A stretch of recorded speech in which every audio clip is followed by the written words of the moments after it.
Oh wait, did we start? Oh, I guess we did. Why does it always start at this camera? Oh my gosh. Holy flip arm. Okay. Wow, wrong one. Okay. Hi. Skip frames using encoding. Oh, but not that many, so we're actually good off of that. How you guys doing today? As the title as the title points to, I'm literally just going live because I miss y'all. I've been burnt out like crazy for the last like few days. It hasn't been fun. Let me see something. I think I'm going live on my main channel, which remember to subscribe to my other channels, guys. I had to figure out how I would want to go to live on my other channels. That's what I'll have to figure out how to do. But it's okay. Hope y'all have been doing well. Let's see.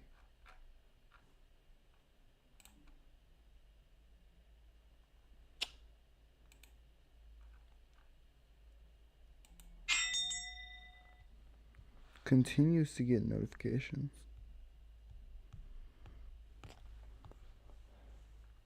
We get a lot of notifications.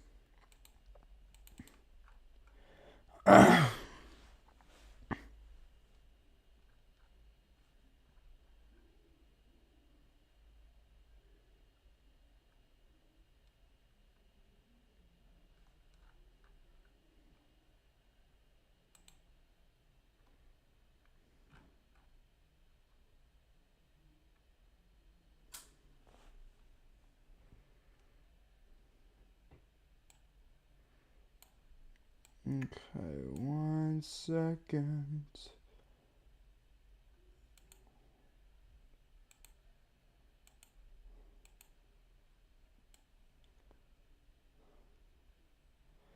This always happens at the beginning of my streams.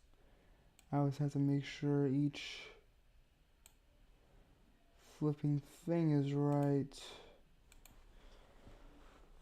Because on this computer, I like to see my chat. Because I can't really properly pull up my chat on this computer, on my main one.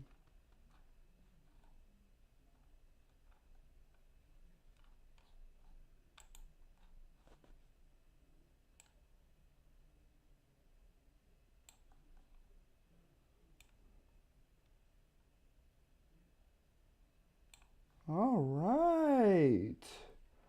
Looks like we got 4 watching. That's cool. And I can put that over there and be swell.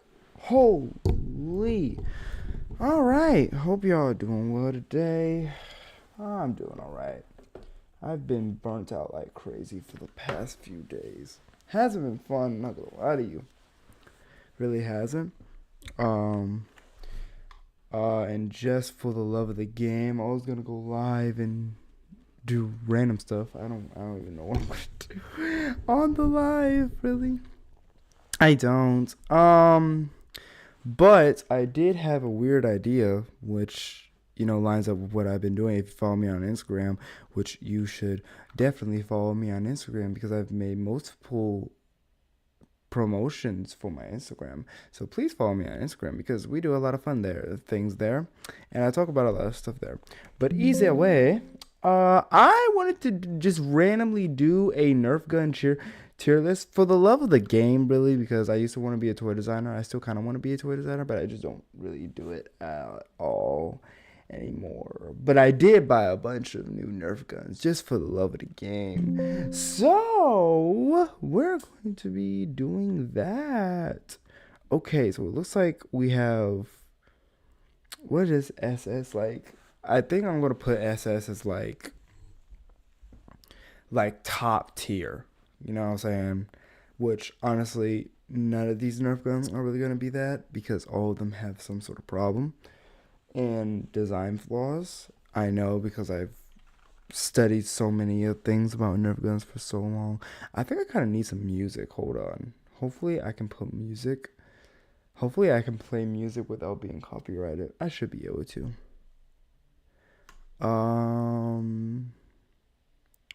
Let us see. Could play some Lethal Needle beats. Shout out to Lethal Needle. He's great.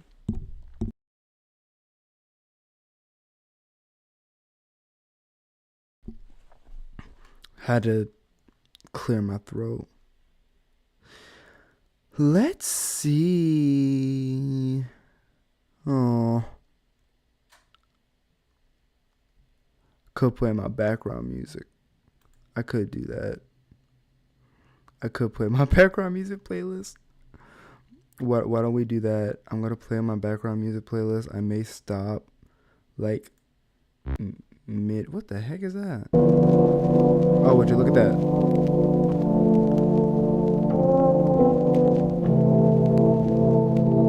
Hold up.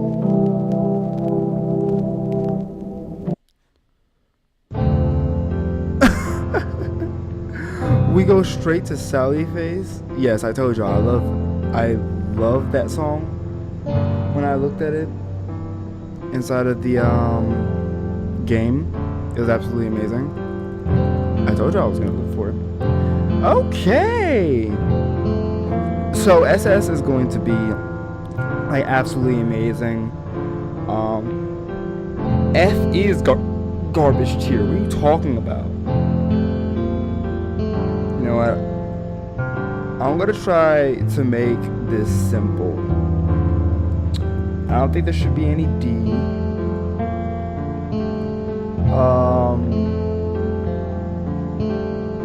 Yeah, this I'm gonna take out of here. There's some of them, honestly, looking at it, a lot of them I don't know and I haven't used before. So I'm just completely going based off of my, I don't know, expectations or whatever. Yeah, I think this is a good lineup. Okay, first one we have is this ew, this one was horrible. This is the Nerf Fortnite blaster. It was the Scar. I never had one, but I watched a Big Boy Toys videos on it. It looked trash, honestly. I'm not gonna lie. Once the idea came to me regarding a battery operated blaster, I completely went out of the whole idea of using something like flywheels because they need batteries and they're so stupid. Like, I remember the Stampede. That blaster was actually really good. Why? Because it didn't use, well, it used batteries. It used like 60 batteries. But hold on, let me see if I can, because I know some of y'all probably young, don't know a lot about it. The Nerf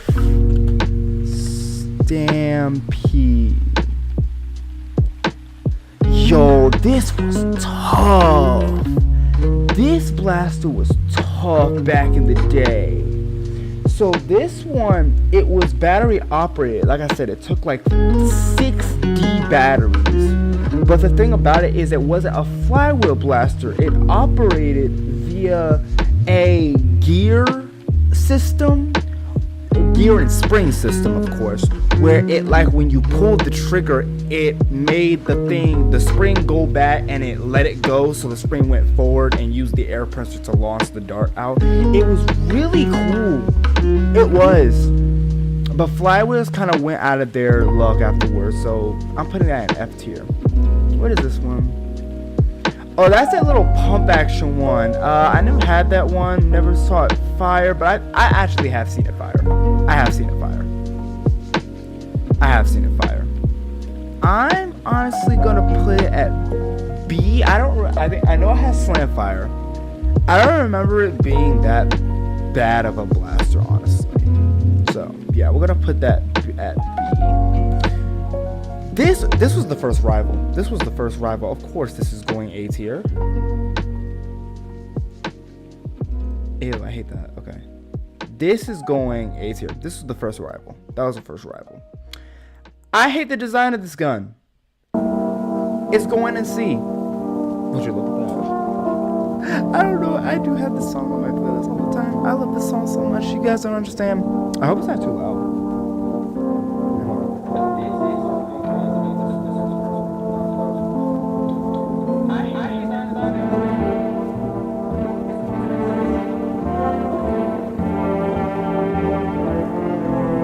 hang on, pause the music.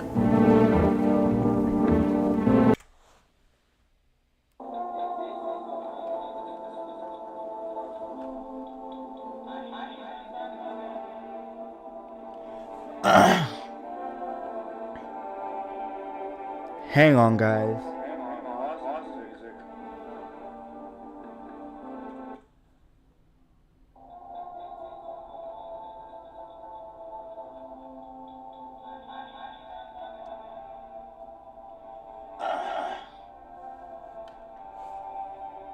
Hang on, guys.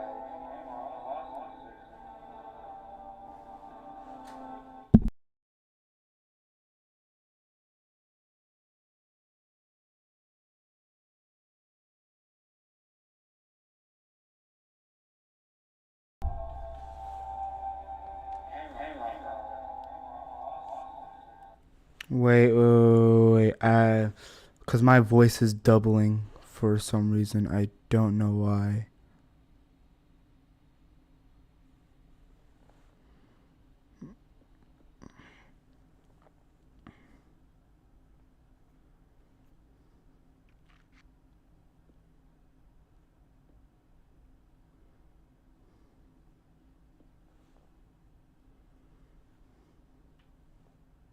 I wanted to just randomly do. Let us see. Could play some Lethal Needle beats. Shout out, like mid. What the heck? You know what? I'm gonna try to make so stupid. Like, I remember the Stampede. That here. What is this one? Oh, that's that little pump action one. Oh wait, no, it's not doubling. I started tripping out because on here it sounded like it was doubling. So I started tripping. Turn that down for me a little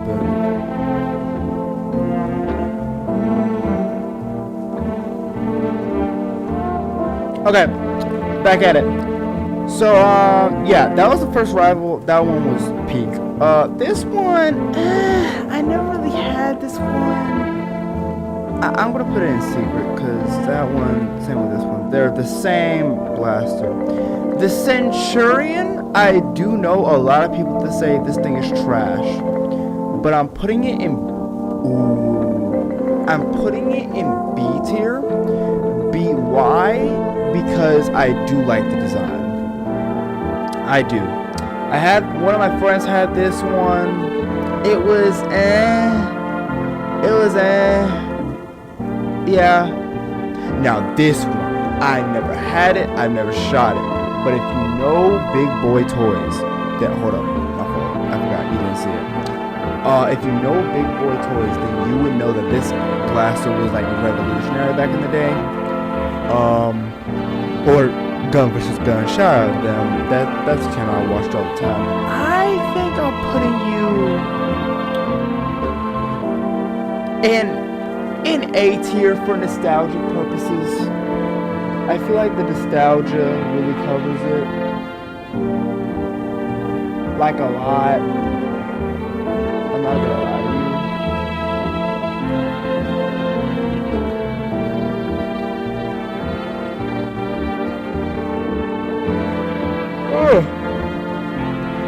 Now this one, this blaster, this was just the Flip Fury, which if you don't know the Flip Fury, it's actually this blaster. It was the Flip Fury, but like the Flip Fury 2.0. It's like the big brother to the Flip Fury. I'm not gonna lie to you. It wasn't that bad. Did I ever have it? No. But I've seen it. I'm putting it in A tier because it actually was a pretty good one. This gun was ugly. This gun was so ugly. Honestly, I didn't like this gun. It's a two-shot, like shotgun style, and it was just so ugly to me. Zombie Strike, overall, I'm not into the Zombie Strike line. So, but I do like the hammer action aspect of it. Putting it in a B tier. The Ravenfire, oh, there were too many reskins of this blaster. But I do love the design of it and the fact that there is a tactical rail extension on the front of it. I'm putting it in A. Why? One, it was a pretty OG blaster. It was a pretty OG blaster back in the day. It just had way too many reskins. Two, I do like the concept of it, and I like the aesthetic of it, and I like the tacticalness of it. So I'm putting it there. I never seen or really bothered these blasters. Which one is this? I can't even tell what that is. This one is kind of a classic. It was very simple. It's a sidearm B tier. It was Now I actually had the Flip Fury. My trigger was orange. As for the gun itself, I'm not gonna lie, it's kind of ugly. The blaster is kind of ugly, but I actually put a barrel on it that I made myself and turned it to kind of a sniper rifle, and it was pretty cool. But honestly, I feel like X-Shot did it better with their version. X-Shot.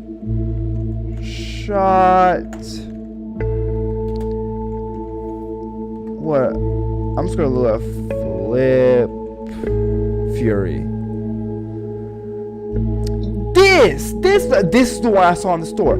Honestly, the aesthetic of having that, I didn't ask for all that, but the aesthetic of having this cut off like that, and this is the design of it, it looks so much better than this one. It looks chunky, it looks bulky. Meanwhile, this one looks kind of cool. I actually like the design of it. Even if we go to the original design, this one was pretty good. And I'm pretty sure, actually, see, here we go. We got gun versus gun talking about it. I'm actually pretty sure X-Shot did that design first. So Nerf technically stole the idea. I think we're gonna put the Flip Fury at F tier. Like, honestly, this gun is just ugly. Garbage. But it's a rival. It probably does perform well. I'm gonna put it in C for being ugly, but it did perform well. I will say that. Now the Zombie Shock Hammer Shot. Now this one, I never had one. I will get me one day. I love this design and I love this blaster and how it looks and how it fires. And being able to actually dual wield it is actually perfect for this type of blaster. So I will say this is going A tier. I forgot what this one was called. This was the only, if I'm not mistaken, the only flywheel rival blaster. It's going in S tier because this one was actually really good. It performed really well, even though I'm not the biggest fan of flywheels due to the fact that they cost so many batteries and flywheels are just but Rival actually did it pretty good. Oh, this was the quick reload one where you could like put the darts into the back of it and it will reload. I don't like the design. It's going in C tier, actually. It's going in C tier. This blaster is ugly. It's going in F. And it's a flipping one of those where you like put it in the socket and oh no. Garbage tier. Okay. Now when it comes to me and the Jolt, listen here. When it comes to me and the Jolt, I have so many opinions about the Jolt. Number one, they did way too many Jolt reskins. The original Jolt, is it in here? I don't think it's in here. But the original Jolt was smaller. I do know that. But the Jolt, I mean, it's a single shot, small capacity, short range blaster.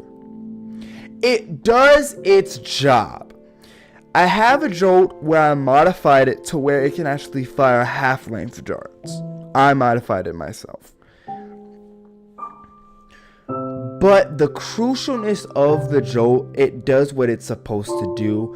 I'm not gonna lie, I'm putting it in SS tier. Why? Actually, change my mind about this one. You're going up here too. You guys, SS tier. Get rid of S tier, bro. Get rid of S tier. SS tier is the peak one, bro. The joke does its job. That's the thing about the joke. It's not good, but it does its job. It's not supposed to be the most accurate. It's not supposed to go far. It is a jolt. It is a backup weapon.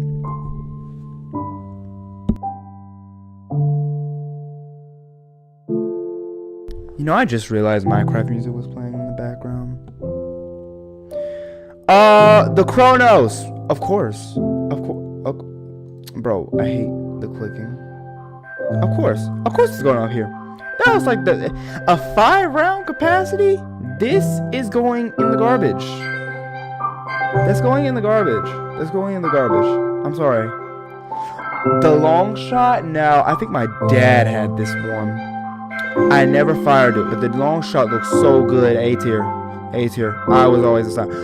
I actually fired and had one of these, and I'm gonna get me another one. A revolutionary blaster. That's what it's called. What? The Maverick? Yes, the Maverick was amazing. That was such a good blaster back in the day. This one looks ugly. I hate that type of loading system. Trash. This one way too expensive, but it's fair. It's fair. I have to put it here. It's fair. This one, I had the crossfire bow, the Zombie Strike crossfire bow. I hear this one wasn't that good. Never had this one. Never shot it. Solely based on looks, the design is pretty cool. B tier. I like the design. I hated all the Rebel guns. Trash. I hated all of them. One of my sisters had like a bow and arrow type one. That thing was so complicated. I did not like the Rebel. I did not because it was designed more for girls, but it's just like I just didn't find them cool. I didn't like the designs of any of the guns, of any of the blasters. This is a revolutionary blasters. Automatically you're going into A tier, and it performed pretty well. Same thing with this one. Ooh. Wait, where did it go? Where'd I put it? Oh, there it is. But this one actually did perform pretty well, and it had those stick mads. That's going in SS tier. I'm not gonna lie.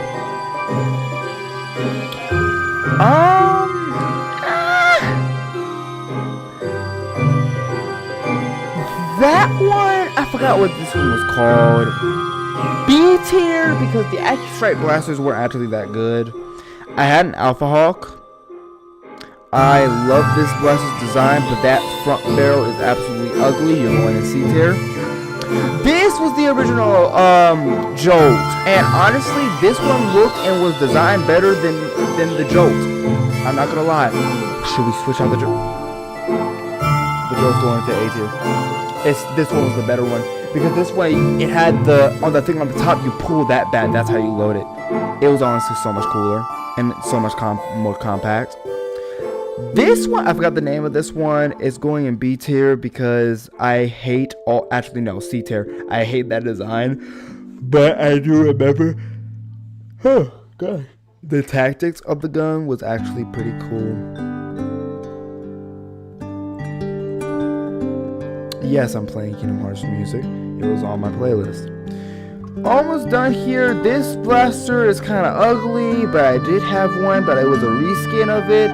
You're going to C tier. I hated how this gun looked as well. F tier. This one, the rough cut, I think it was called. Yeah, the rough cut. This one, B tier.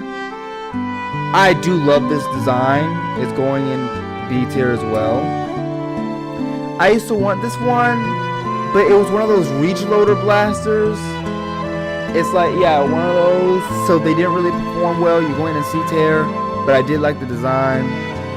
This one I loved. A tier. I love that one. Is that a flipping blowgun? I'll put that in garbage tier. I hated this blaster. It was so stupid. It was it was dumb. Because it's like, okay, you had these, what was that?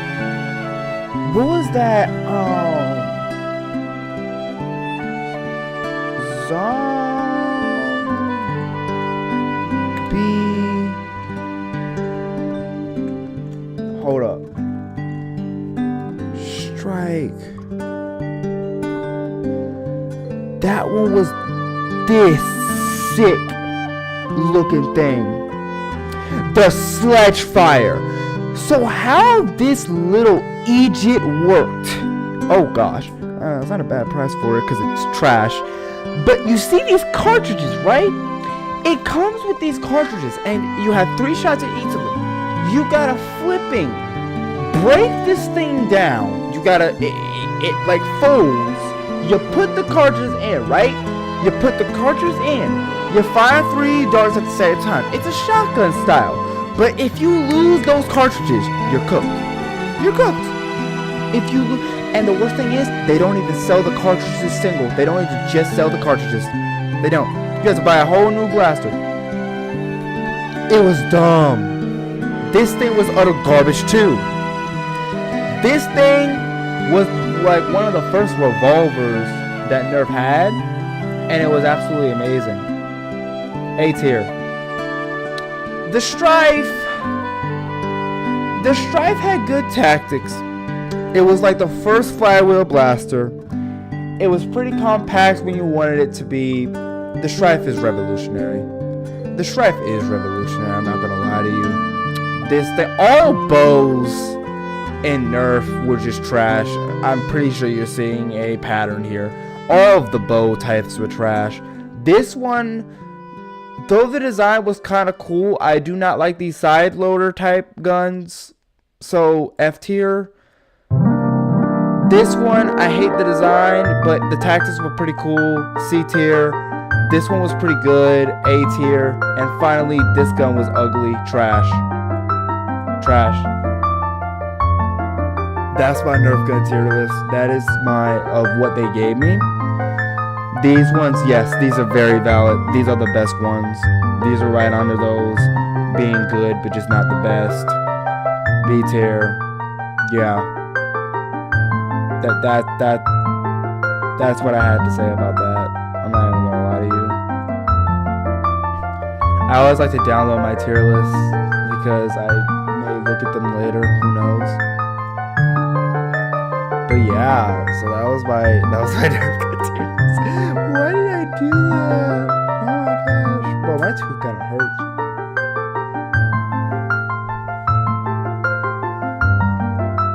Bro, you don't understand how unorganized my like musical playlists are.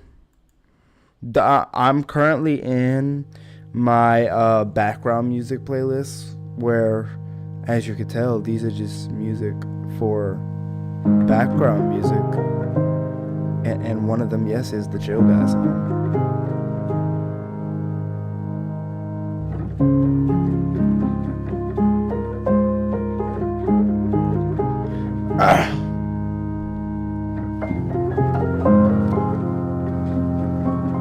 I hate how this song is like solely just a meme because this song is actually pretty good. I do like this song. This song it's very calming. And of course, I have this song here, bro. I need to put out this beat. I do need to put out this beat because I made a whole beat sampling this song, and it was good.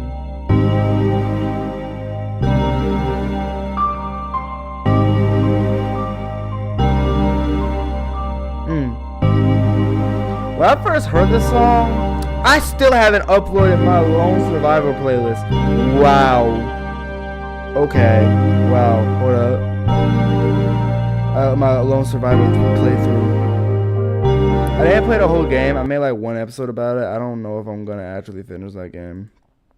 I'm not sure. Low key, I'm gonna pop open my emulator. I do. You know what? Why flipping not? We are switching it up. I always wanted to play this. Okay. I'm trying to trick my friend.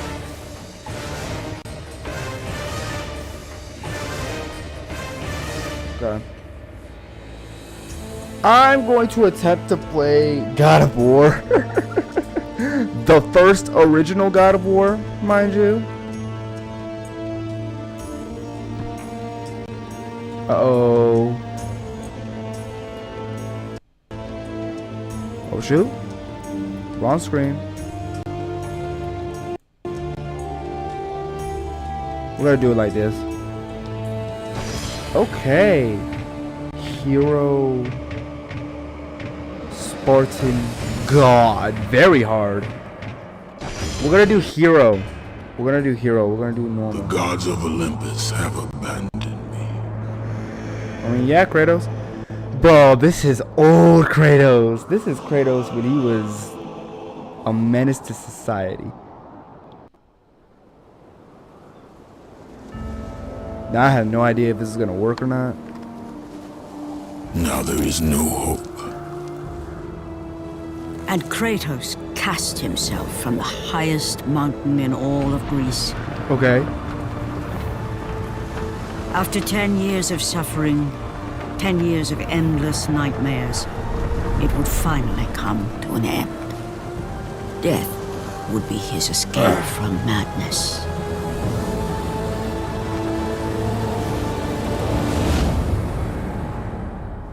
But it had not always been this way.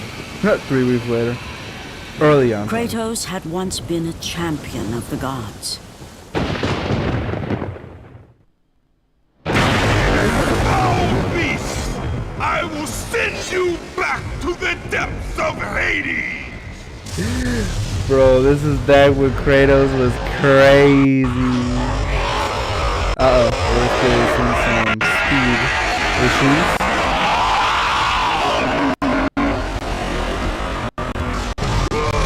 Okay. Oh yeah, this is like kind of serious.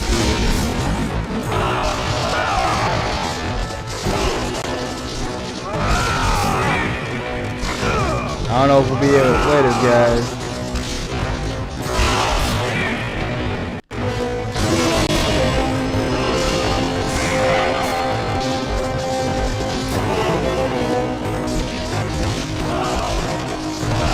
Bro, I might have to play this on the same time because we're going to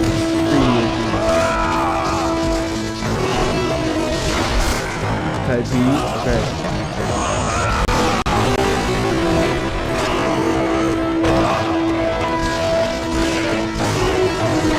Like, it's playable, but it's just kind of slow.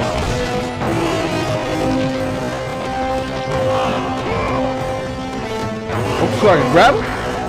Oh, shoot! Oh shit! Bro, for the ones who do not know original Kratos, he was a menace to society. Bro, some of y'all are used to Kratos when he's a father. Nah, bro.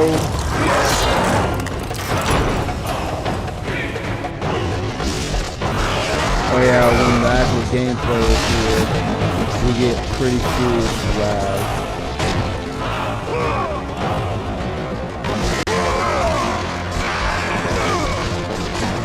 Yeah, because this is the first one. You jump?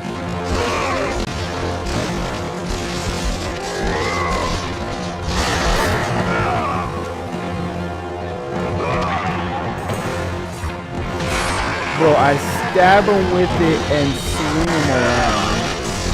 That's just rude.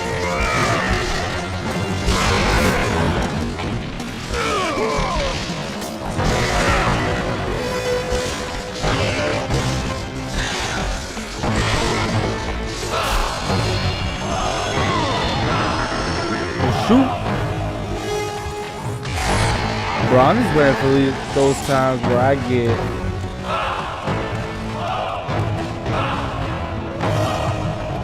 okay. Like a dojo? Who's that? R2?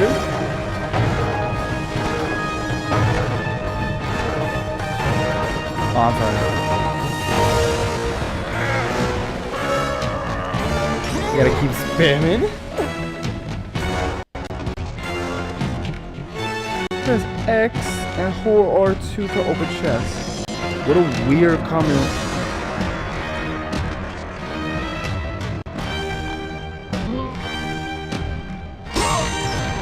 What a weird combination of buttons.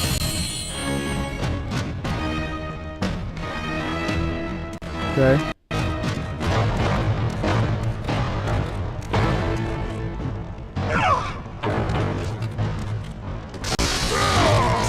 Oh, I can break stuff.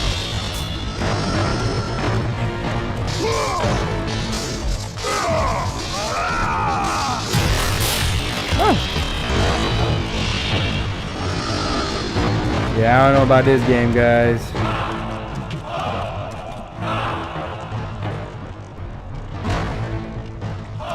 Oh, I can block?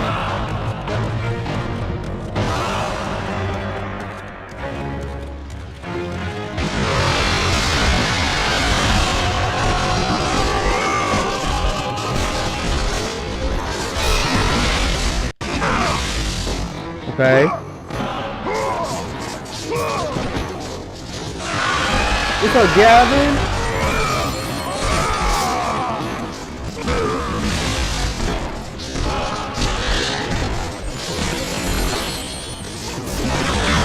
Dang!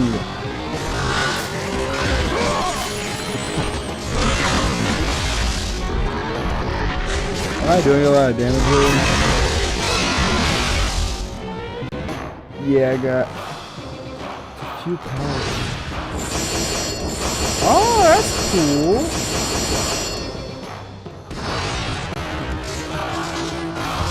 Yeah, guys, I don't know if this is a streaming type game. I don't know. Cause I'm witnessing like serious, and I mean serious lag. I don't know if it's because of the stream. It could just because of my system. But not a lot of things are open, so yeah. Okay. Let's try Devil May Cry. Let's try Devil May Cry. I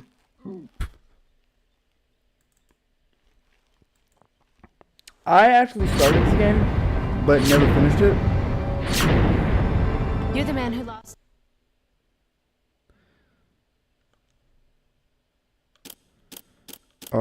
I can't load game, can I?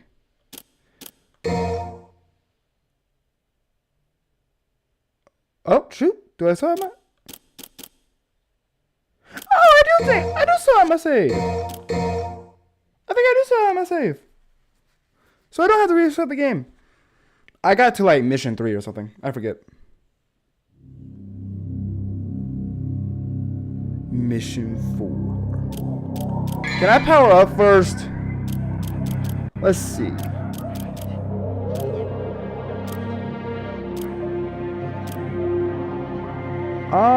We'll use the with lightning speed plunge the sword into enemies. Okay. Well, that's the only one I can get. I want to get that. Okay. Oh yeah, I can get these stars. Oh no, I don't have enough. Okay.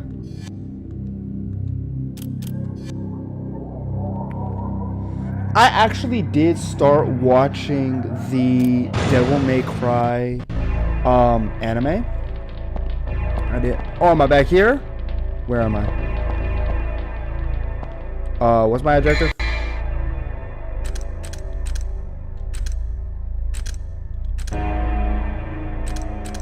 Okay.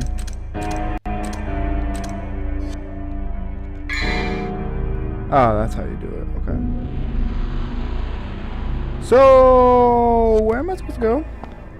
That's how you play the game.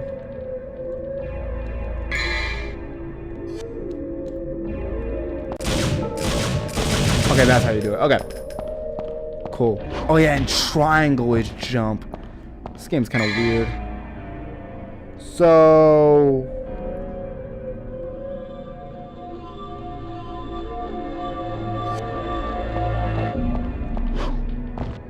Oh yeah, X is select. Who? Shoot him! Shoot him!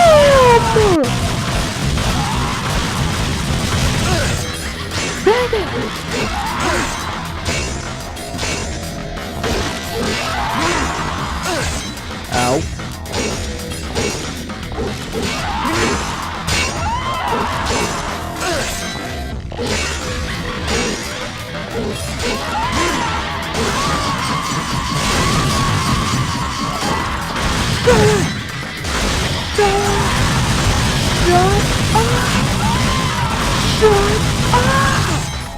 Oh, wait, I died.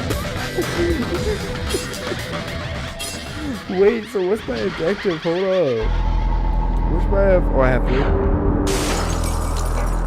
Okay, I'm gonna try not to use those too much. So what's my objective? How do I see my objective again?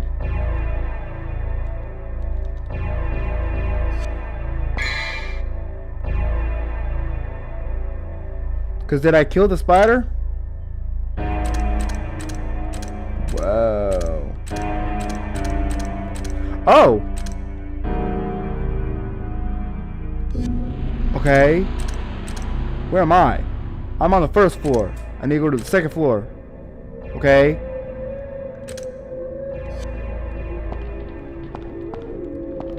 Well, how do I get to the second floor? I'm not fighting y'all. I see how that hit them. Ooh, we are experiencing a little bit of lag on this speed. And I normally don't experience lag with this game.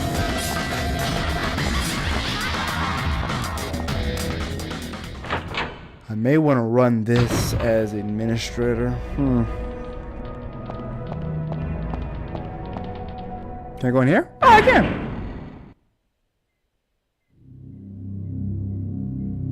Secret mission? Before I do that, let me do something real quick. So what I'm actually gonna do, first I'm gonna take off my glasses. It's starting to hurt.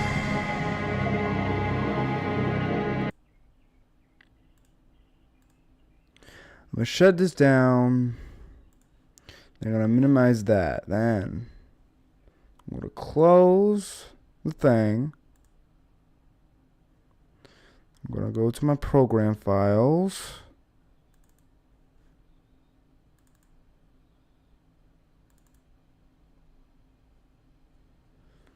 Then I'm going to open this application.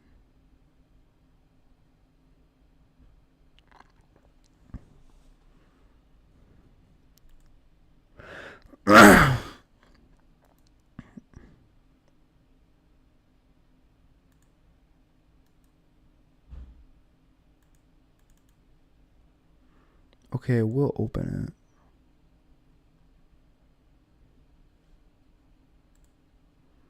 Can I do this? Can I add it to my desktop? Would that be a problem? Can I still open it?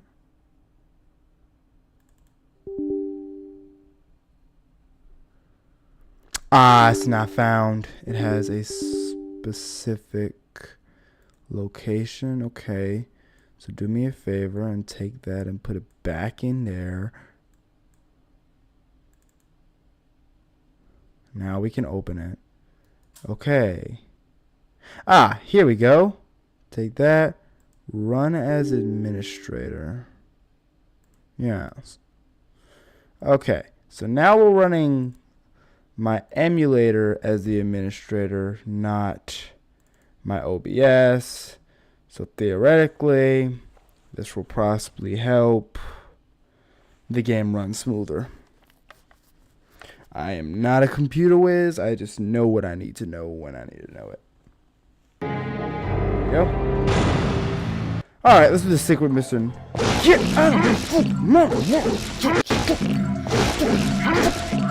Shoot it!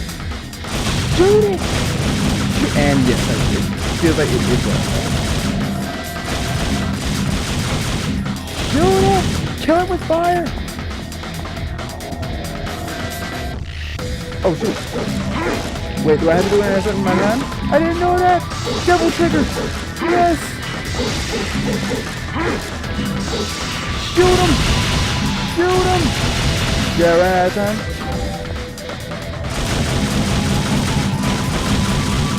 Bro, how many bullets does Dante have?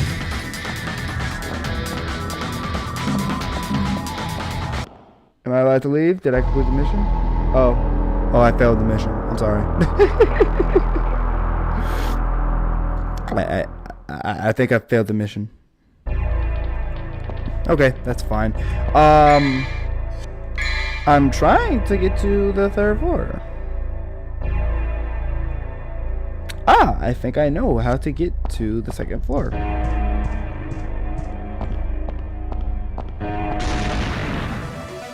What?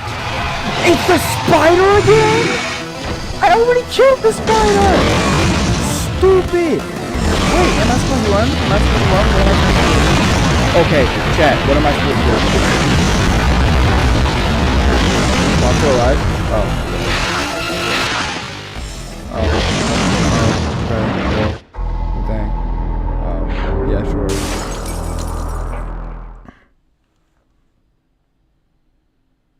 I thought I killed the spider.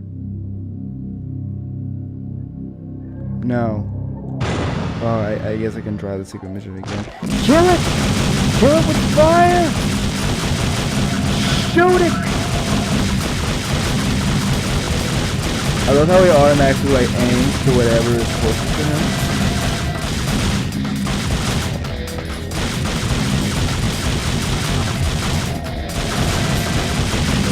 I think I had to kill 100. Come on, Dante, we can do it! Oh damn, we failed. We failed. It's okay though. It's okay though. It's alright.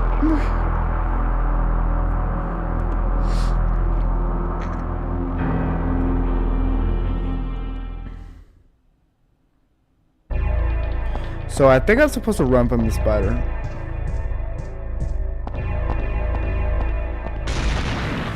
Nani?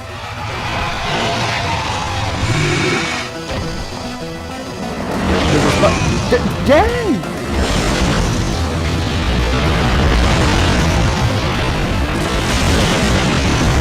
Does the spider have a health bar? The spider has a health bar.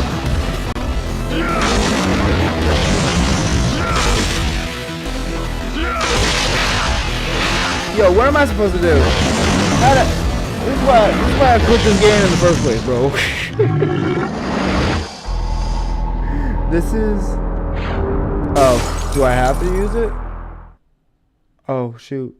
Well, I ran out. Okay, can I stop doing this secret mission, please? Can I don't... Can I just leave? Oh, I can just leave. Okay, cool. Yeah, I know the mission was failed. Stupid. I didn't want to do it.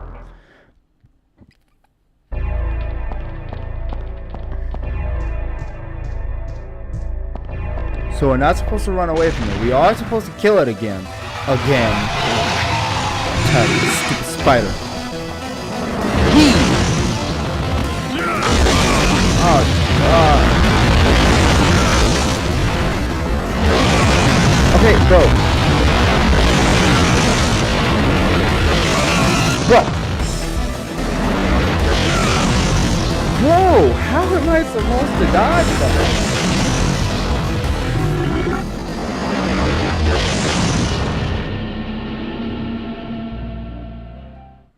Yeah, no kidding.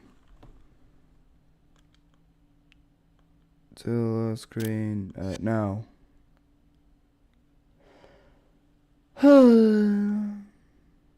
I could have sworn I said no.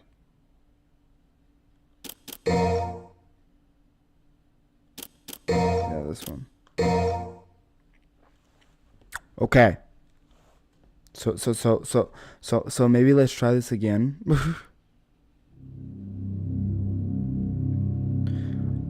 Display one strength to the lion and open the path. Acquire the...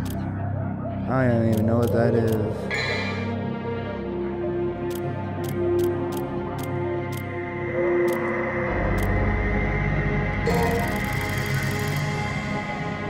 Yeah, I can't get any more.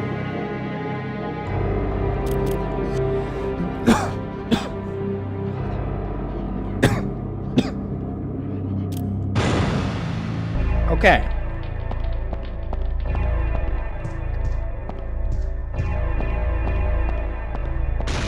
Gotta figure out how to kill this stupid spider. Whee! Oh, I pressed the wrong button. Go.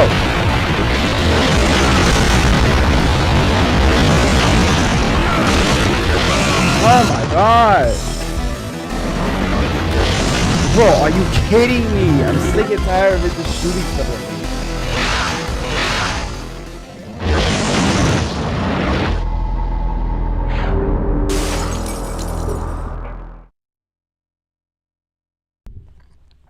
Like, bro, all it does is shoot stuff at me. It gets really annoying.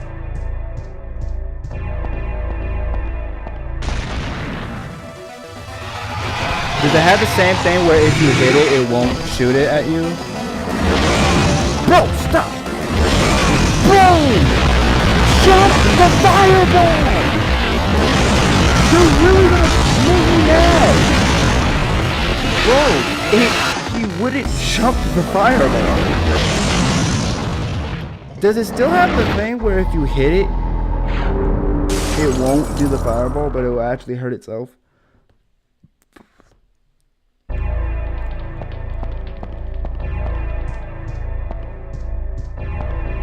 I'm gonna try that.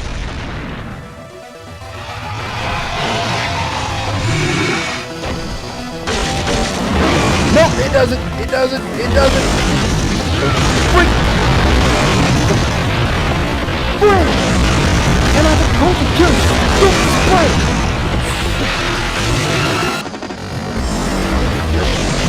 Dodge the fireball. This tight fluke moment fighting area! Oh my god! I'm actually getting tight.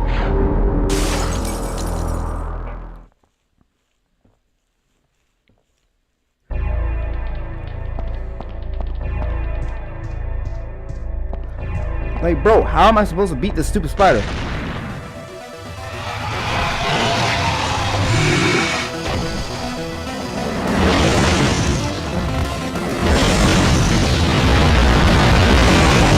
Bro! Fireball down there. Leave! Oh! Am I just supposed to leave? I don't think I'm supposed to fight him.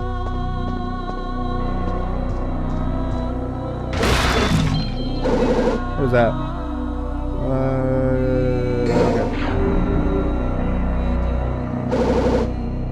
I got a blue orb. Okay.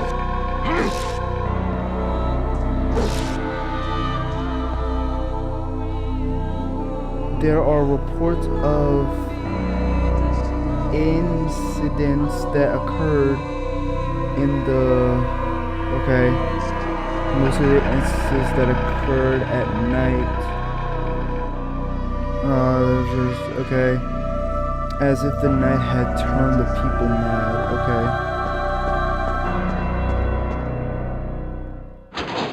Is the spider gone?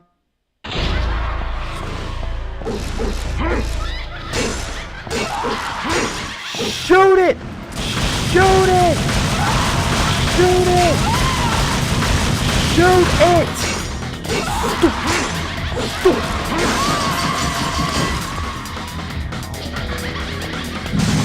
Give me my money. Let me get up there. Okay, so that was just basically a cutscene. Okay. It was just a chase scene. Okay, I'm good. Okay. It was just a chase. Alright.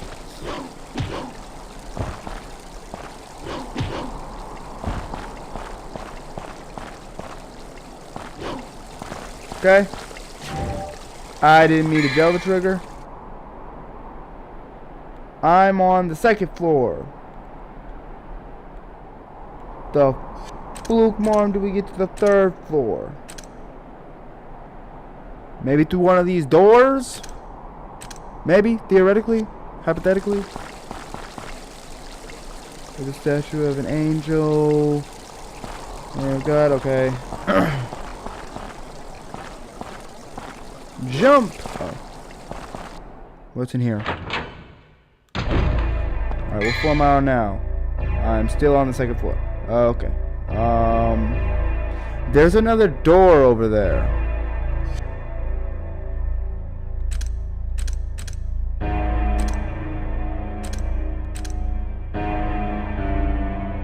Bro, look at this labyrinth, bro.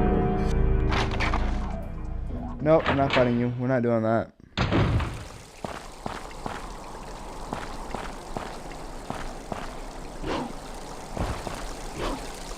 Oh! This thing?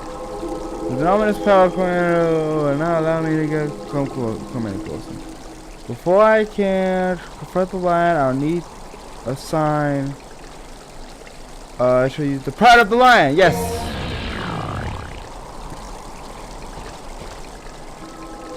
Here sleeps a great magical destruction. Will awaken him. Okay.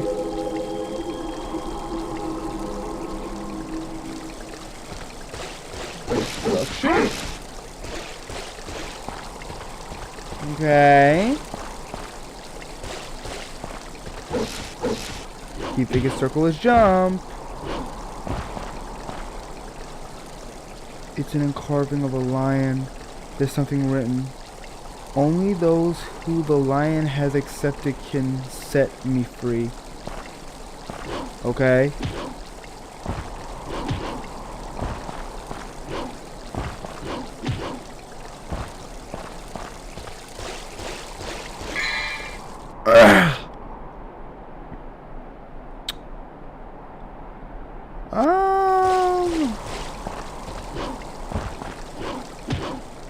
Bro, my absolute final boss in any game is a flipping navigation. Like, not knowing where to go will make me not like a game, bro. It's like, why do I not know where the heck to go, bro?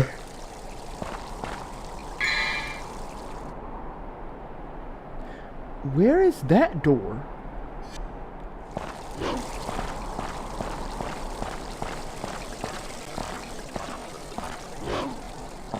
I'm experiencing...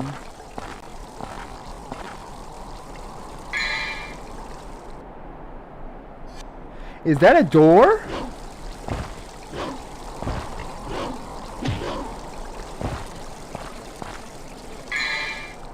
This is a door.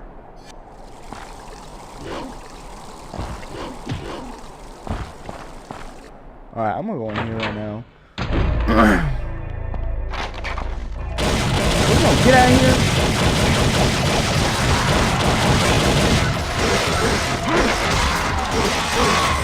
That's way too many enemies. Move, Dante. Shit!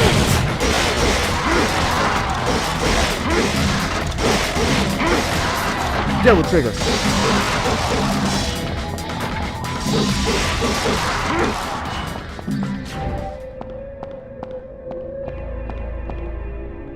What's that? Oh, cool.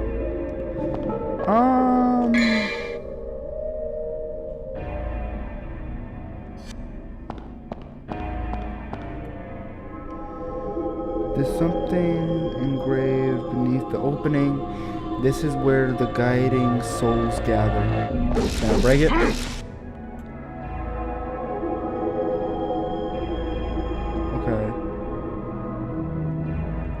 Okay.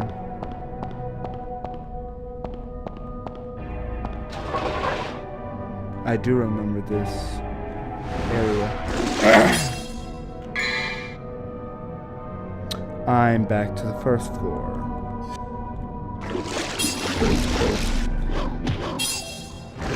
Okay. Bro. Get out of my way. I'm not interested in you right now.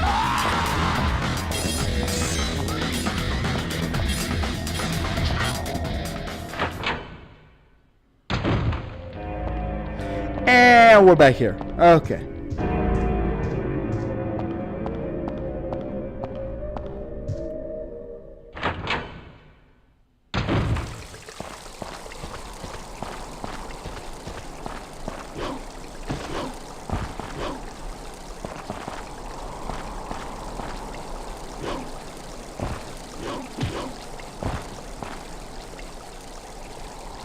I wish the text would go faster. Only those who the lion has accepted.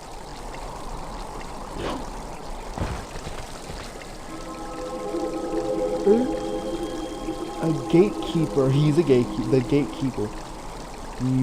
Magical destruction will awaken him? Devil? Can I devil trigger? Devil trigger. Devil trigger.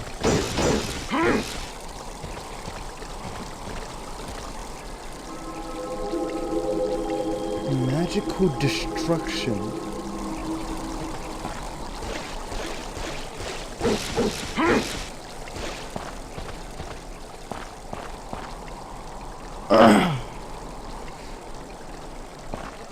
Okay.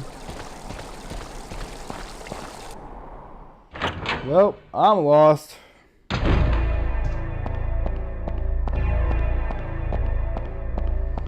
Yeah, we're here talking about magical destruction. Shut up!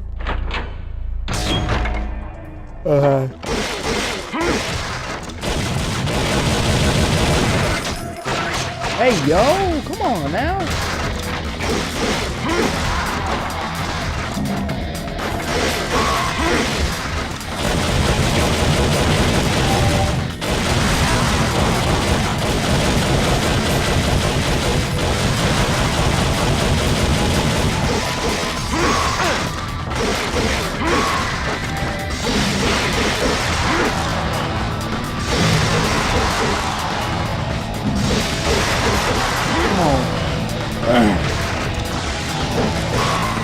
I swear to God! Shut up!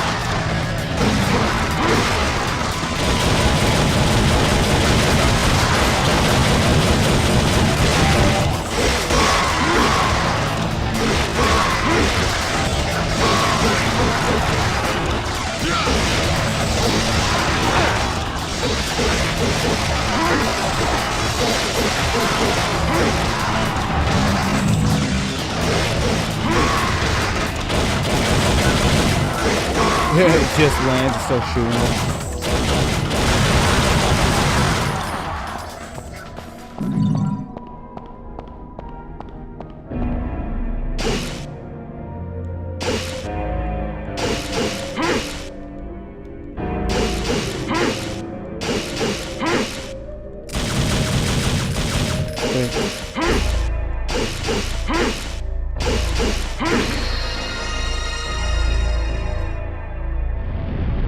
Whoa, it's an elevator.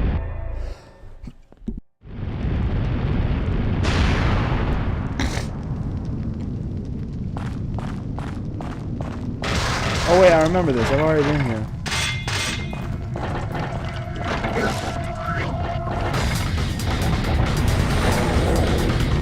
Halle Morta.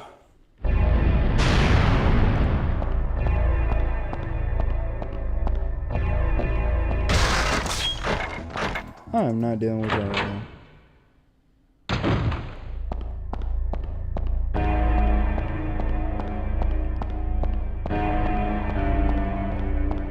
Dang.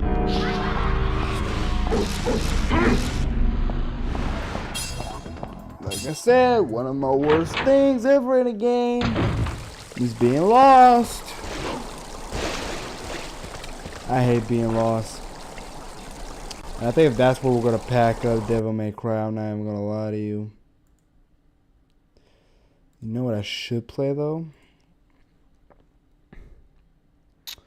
I think I do know what I should play. Something I've been meaning to play on the channel for a minute now.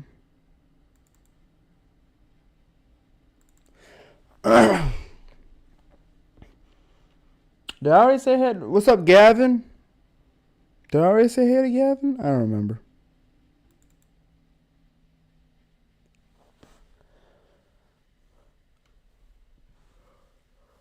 I'm so yawny today. I should take a nap. I ain't gonna cut. Oh, I got that going.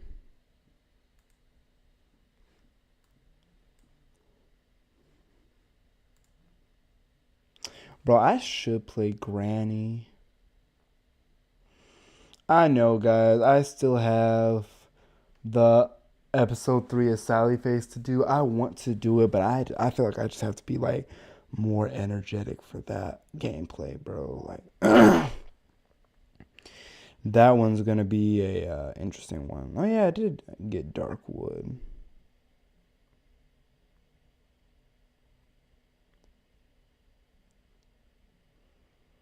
I was gonna say, like, where the heck is the game I'm looking for? Wait, no, I must do one thing. Wait.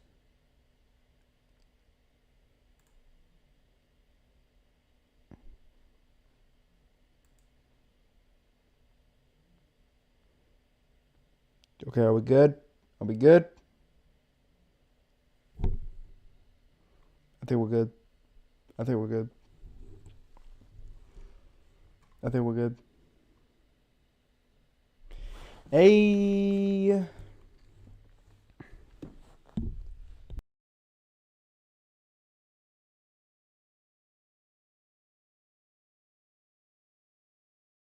Bro, it's like every time I start streaming or recording, that's when like my sinuses and whatnot want to start acting up. It's so weird. It's like so weird.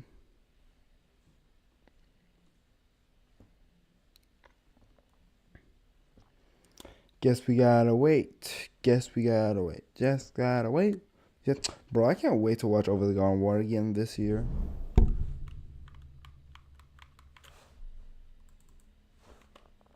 There we go. Has to put in a bunch of stupid updates.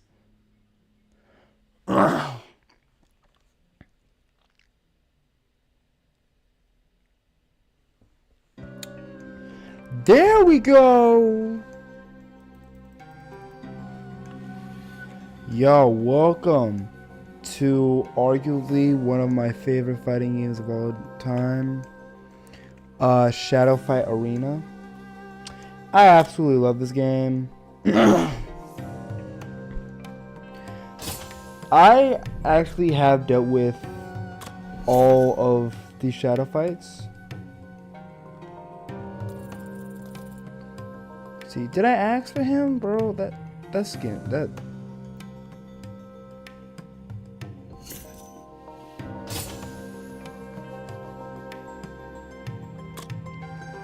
Yeah, of course it's a free to play, so it's gonna give me all this different stuff. Is that Sun Wukong?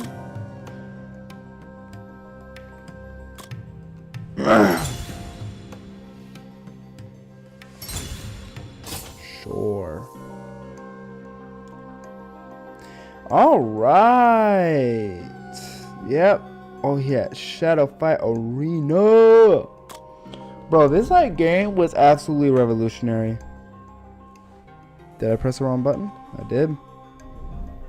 Yes, I know my controller is connected.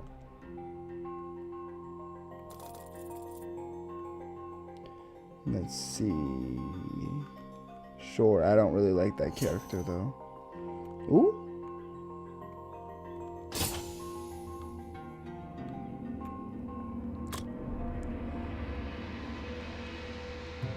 Alright, yeah, I did get this one guy. I got a few characters in this game, actually. Yeah, is this guy have the... He does! Yeah, this is the same guy that I'm actually currently fighting in Shadow Fight 2. The mobile game. This is the guy I'm currently fighting. Yeah, he's very difficult. He reminds me of, what was that one guy in Street Fighter that had that one claw thing? I forget his name. He was like Spanish or something.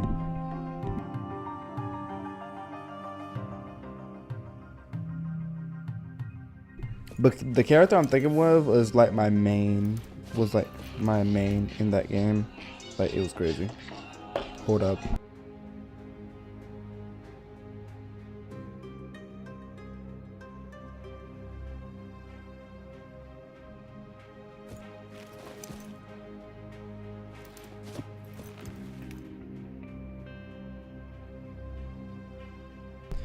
Anyway, but I do like Sir Gideon's. Lord Gideon he's flipping cool. This guy, I think this is the guy from Shadow of War. Like, I'm not even lying to you. I think this is the guy from Shadow of War, but I'm not sure. I'm not completely sure. I think I'm gonna play as Linux. I don't know how to pronounce his name. Widow's gonna love this. Bro. Yeah, they all have dialogue. They're so flipping cool. I did beat the first story mode. What's this? Sure, why not?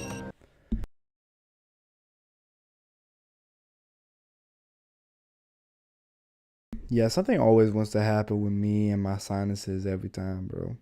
Every single time. Every single time.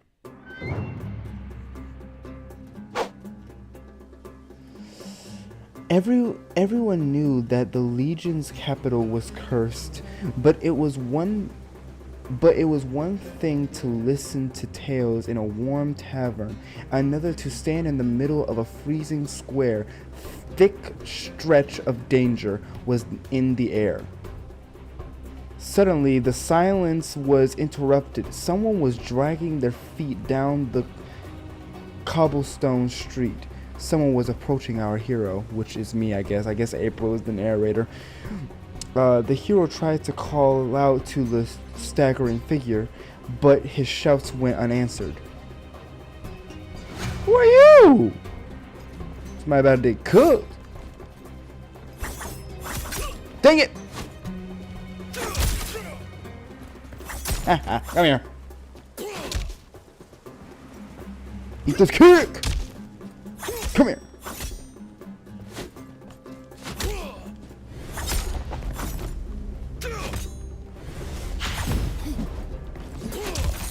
Ooh, good attempt. Come here, boy.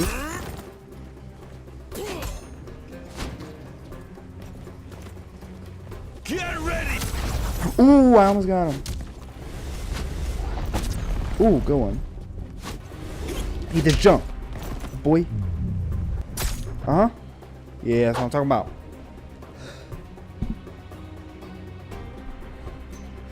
After a brief struggle, the figure vanished into thin air. A hallucination? Whatever it was clear that our hero was not welcome here. Okay, yeah, I do actually kind of like the story mode in this game, because it's like they give me these cards and stuff like that. It's really cool. The distance of your jumps and rolls are increased at the start of the round. Nah, your heavy attacks. Sure, rolls and jumps are increased. Oh, I get to pick two? Sure.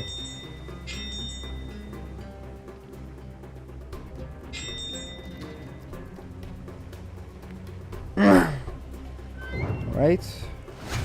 Staff wielder. Ooh, good first strike. Ooh, good block.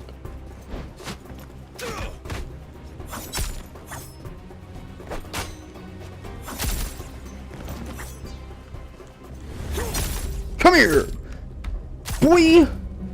I love that move so much. Now, here's how you do a proper shadow energy. Get out of here, boy! Oh, so they're all phantoms and hallucination. Standing still restores health. Your first attack in a round deals a lot of extra damage. The maximum amount of your health is increased. I do like that. And sure, let's do standing still restores my health.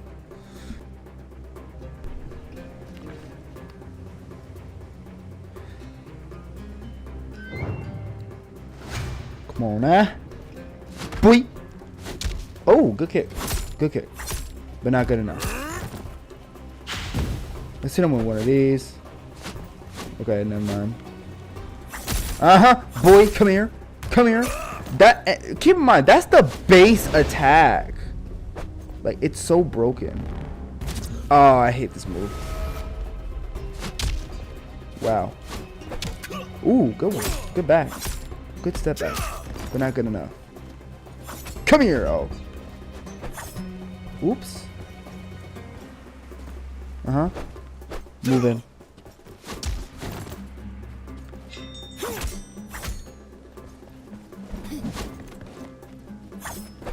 Ooh, good step back. Good step back. Come here. Come here. Also, when that sign's on them, then they're automatically going to get hit by my shadow energy activating. Cool. Your attacks have the chance to break your opponent's guard. The distance of your hospital is increased again. Your attacks against the shadow. Sure. Sure, those two seems like the best options.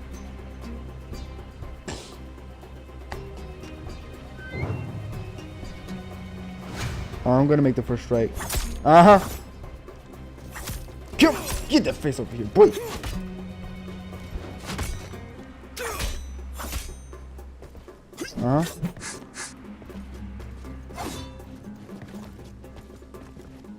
Come on. Good block. Ooh, broken guard. And then come here with that. Come here! Boy. Oh, shoot. That did work. Kick! Oh, shoot. Ooh! Good grab. Yep. Ooh, that was a good weight. Come here. That base attack is so nasty. Ooh, good one. Good. Time for pain. Oh, he got me.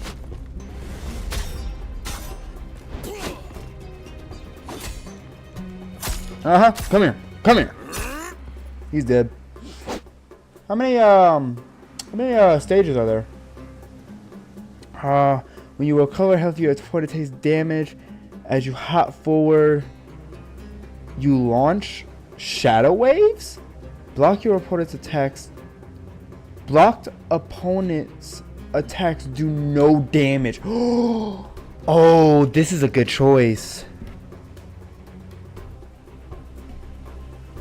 So I launch shadow waves, which does more damage, but if I block, I take no damage. I'm doing no damage because I'm at pretty low health. I hope that was a good choice.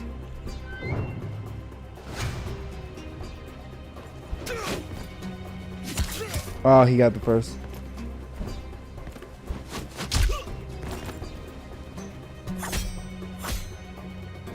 Yeah. Oh, dang it. Good break. Come here. Come here with that. Come here with that. Come here.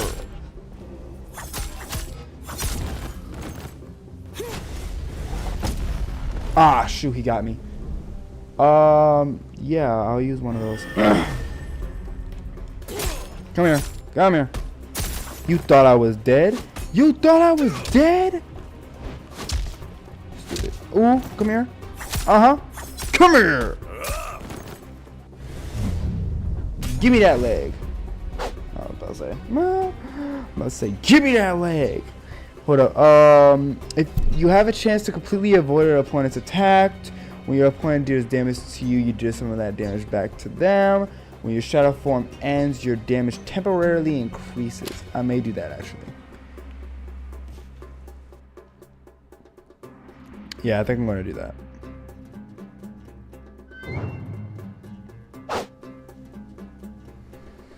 Our hero was already preparing for the next fight when suddenly they heard a hoarse whisper. What? The city speaks to you, stranger. All you have to do is listen.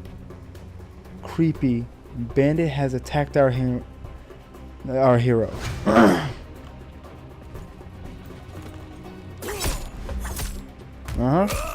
then immediately hit him with the shadow energy. Come here. Come here. I love that attack. Wait. Come here. Come here. Come here. Shadows cover me. Ooh, but a good grab. Oh, that was good. Come here. I have the primary. I have the primary. Don't worry about it. No. Oh, shoot.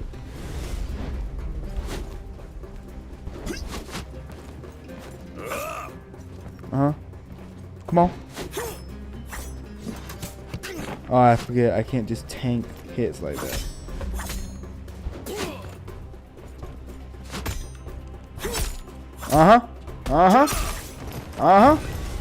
Get over here. Grab it. Come here. That just does a lot of damage. Is that a bomb? How did I not hit that? Ooh, good primary. Good primary. Good primary. Is that it? No, I can't use the coin again. Lord. How could he? He was just lucky. Or did he cheat? That our hero can't be defeated that easily. I know it. Dang it. Okay, I lost it. Oh, there are 12. Okay. That wasn't that bad. That wasn't that bad. I did get this one. I got it in a card or a pack or something.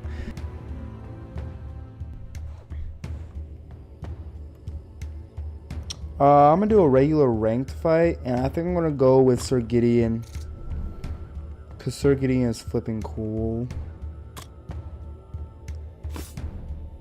I don't plan on having regrets when it all goes dark. What do you mean, bro? What do you mean, Sir Gideon? I think Sir Gideon is funny. Like, bro literally just has a gun and just like you'll see his fighting style. I really do like his fighting style. Iron Chad. And he got drip. Like, look at this man's drip.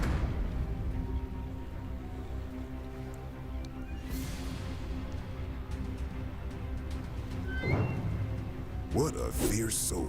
Too bad it won't do you any good. Good one.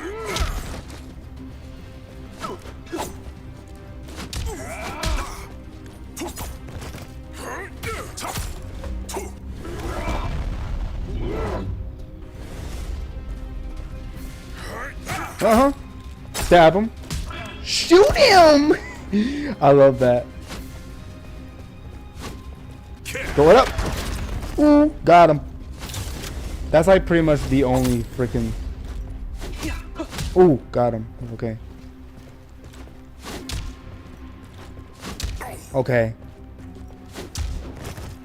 Just kicked him.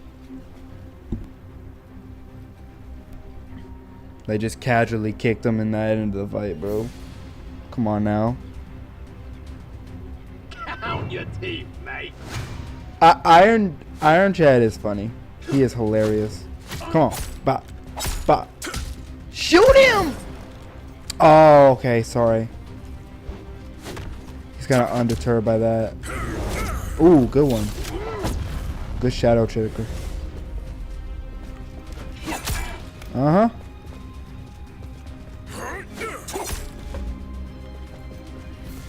Catch this! Oops.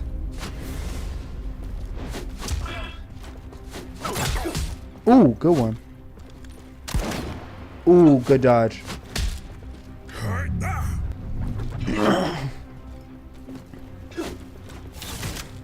We things Yeah. we took for granted.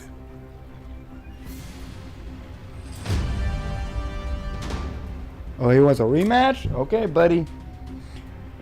All right, buddy.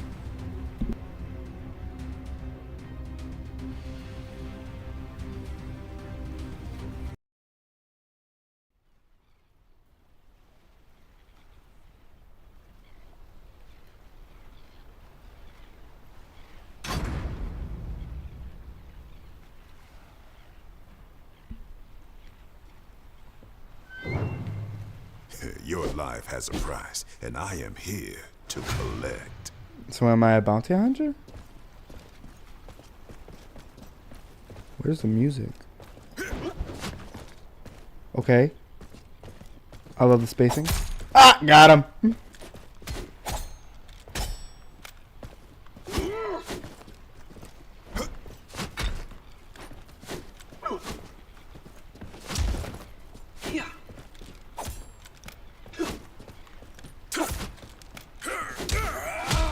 Good one.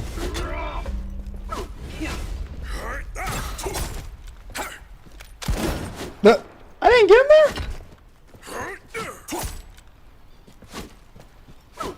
Catch this. You've chosen such a lovely day to die. Ooh, good kick. Ooh, good kick. Ow. That did kind of hurt. It's always that leg. It's always that leg, bro. It is always that. This guy look like he should be in an Assassin's Creed game, bro. Count your teeth, mate. Count your teeth?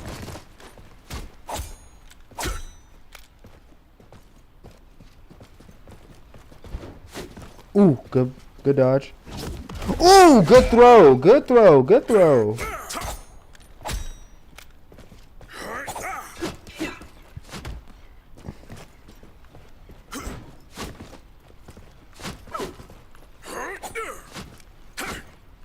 Bro, how did I not hit that? Ooh, good one. Good one. Good one. Good one. Leg.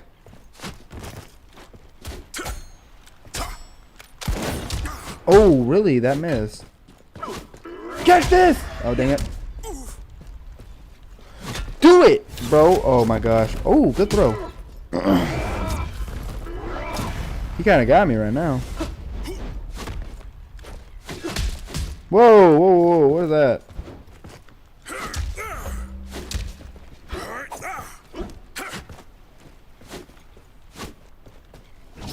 Ooh, okay, that was good. That was good. I was not locked in for real.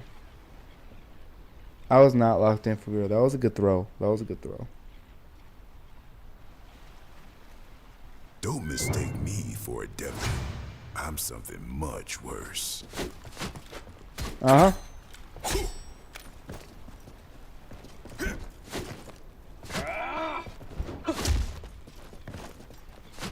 Uh-huh. Just go aggressive. Uh-huh. Uh-huh. Boy. What? Bro, Iron Click is just kind of broken. Ah, dang it. Ooh, good throw, though.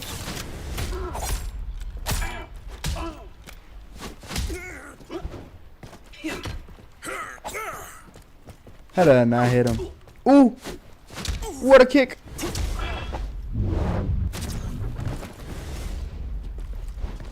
Come on. Come on. Ooh. Oh, wow. Hey! Catch this! Ah, got him. Payday. Got him. And I still won. Boy. And I still won. Oh my god. Okay, that one I was like not completely locked in. That was horrible.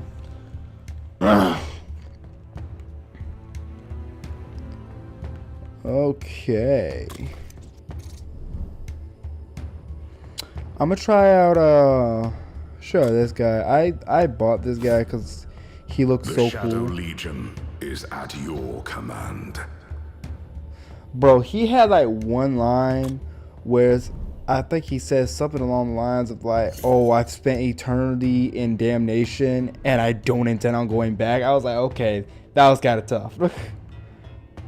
I was like, "Okay, that was a tough line." You've unlocked a new hero. What? Did I? I don't recognize that I did. Damn, we've been streaming for an hour and a half. We may go to intermission.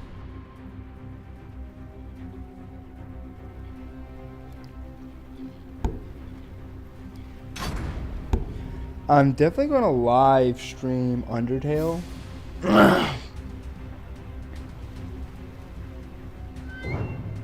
Heavy is the head that wears the crown.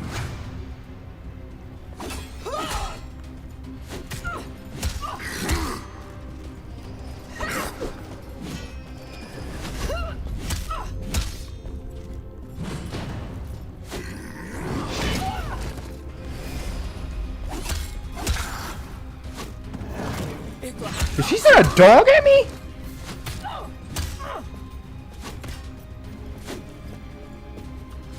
Maybe from Assassin's Creed Valhalla?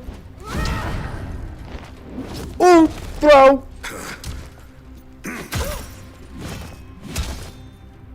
I think my character's got it broken.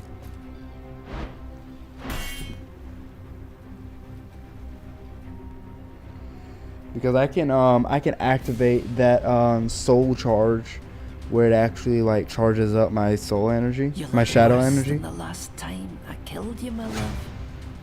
What?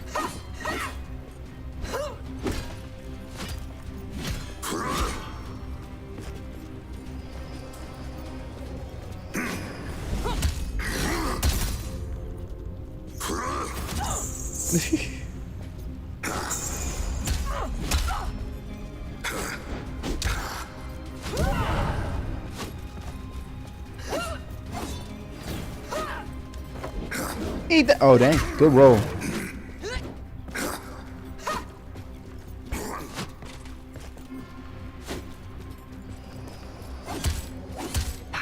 Oh, good one.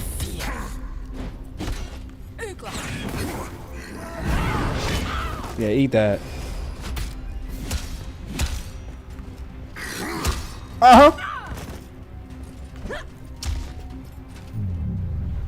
Ooh, good undershot. The dogs shall be relieved of their misery. Bro, this guy.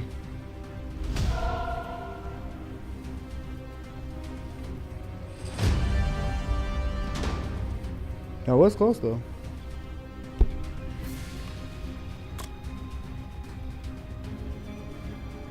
Okay. He's a little chunky, but he's not like too bad. Oh, I can upgrade him. Cool.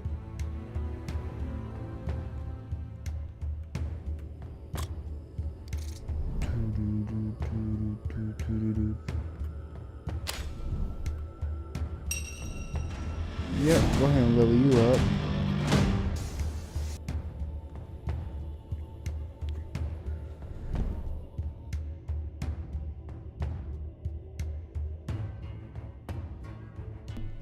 Let's see what other skins he has. Okay, this is kind of tough. This is kind of tough. I'm not even gonna lie to you. This. Oh, that's what he looks like? Ew. No. What the heck? That armor looks so dumb. Like, I'm so sorry. It looks so dumb. Comes in gold. Hold up. This is honestly the best one. I don't know. I really think this is the guy from Shadow of War. I really do. It's so complicated.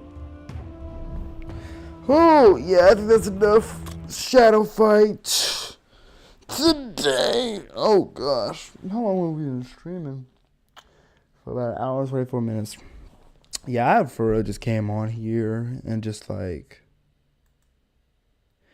just a vibe out low-key. Like, I'm not even gonna lie to you. I did get this game.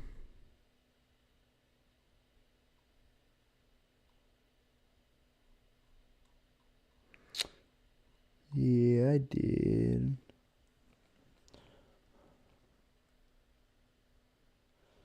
Ooh, wait.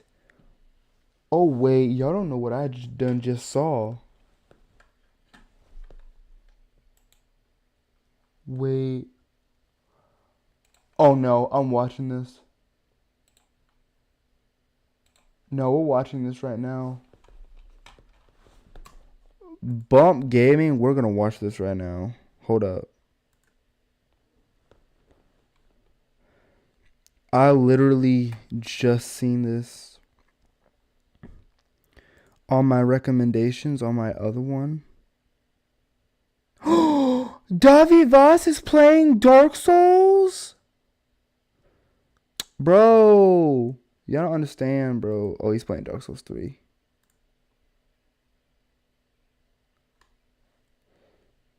But I also really want to watch this video. Hold up.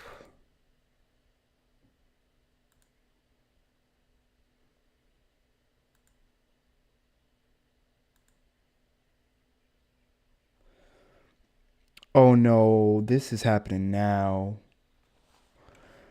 This is Death Battle Goku versus Omni-Man.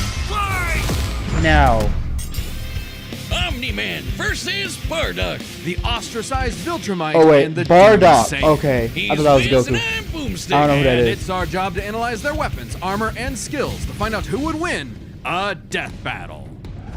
Now, okay. The thing about me and Dragon Ball Z, I have not seen really any Dragon Ball. I have. I know I'm going to get a lot of hate, probably in the comments from that. I haven't really seen any Dragon Ball. There are, and I wanted to, and one day I will. But the problem is, there's two. I need somebody to like guide me on the journey. I need a guide for this whole thing. Because there are too many Dragon Ball things that I couldn't figure out what is canon and what is not. What does my thing look like without this light on? Actually, it doesn't look that bad, but we're going to keep the light on for light correction.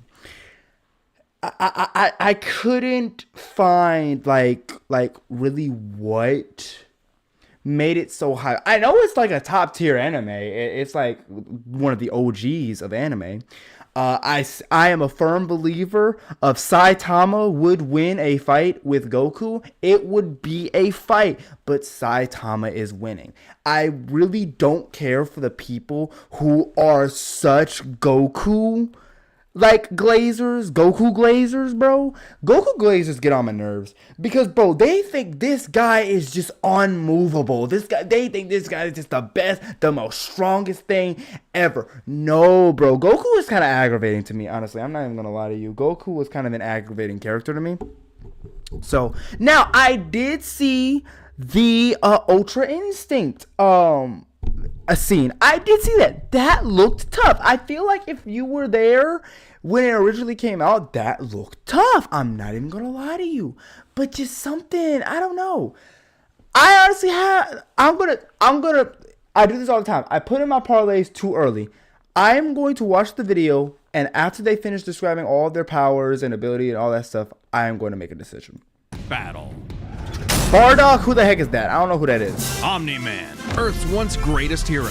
Alongside the Guardians of the Globe, he protected the world from all manner of threats. And then, in a single day, it all went. Oh, and I am a watcher of Invincible. I can't wait for the next season. Invincible, I love Invincible. That is a great show. So yes, I do watch Invincible.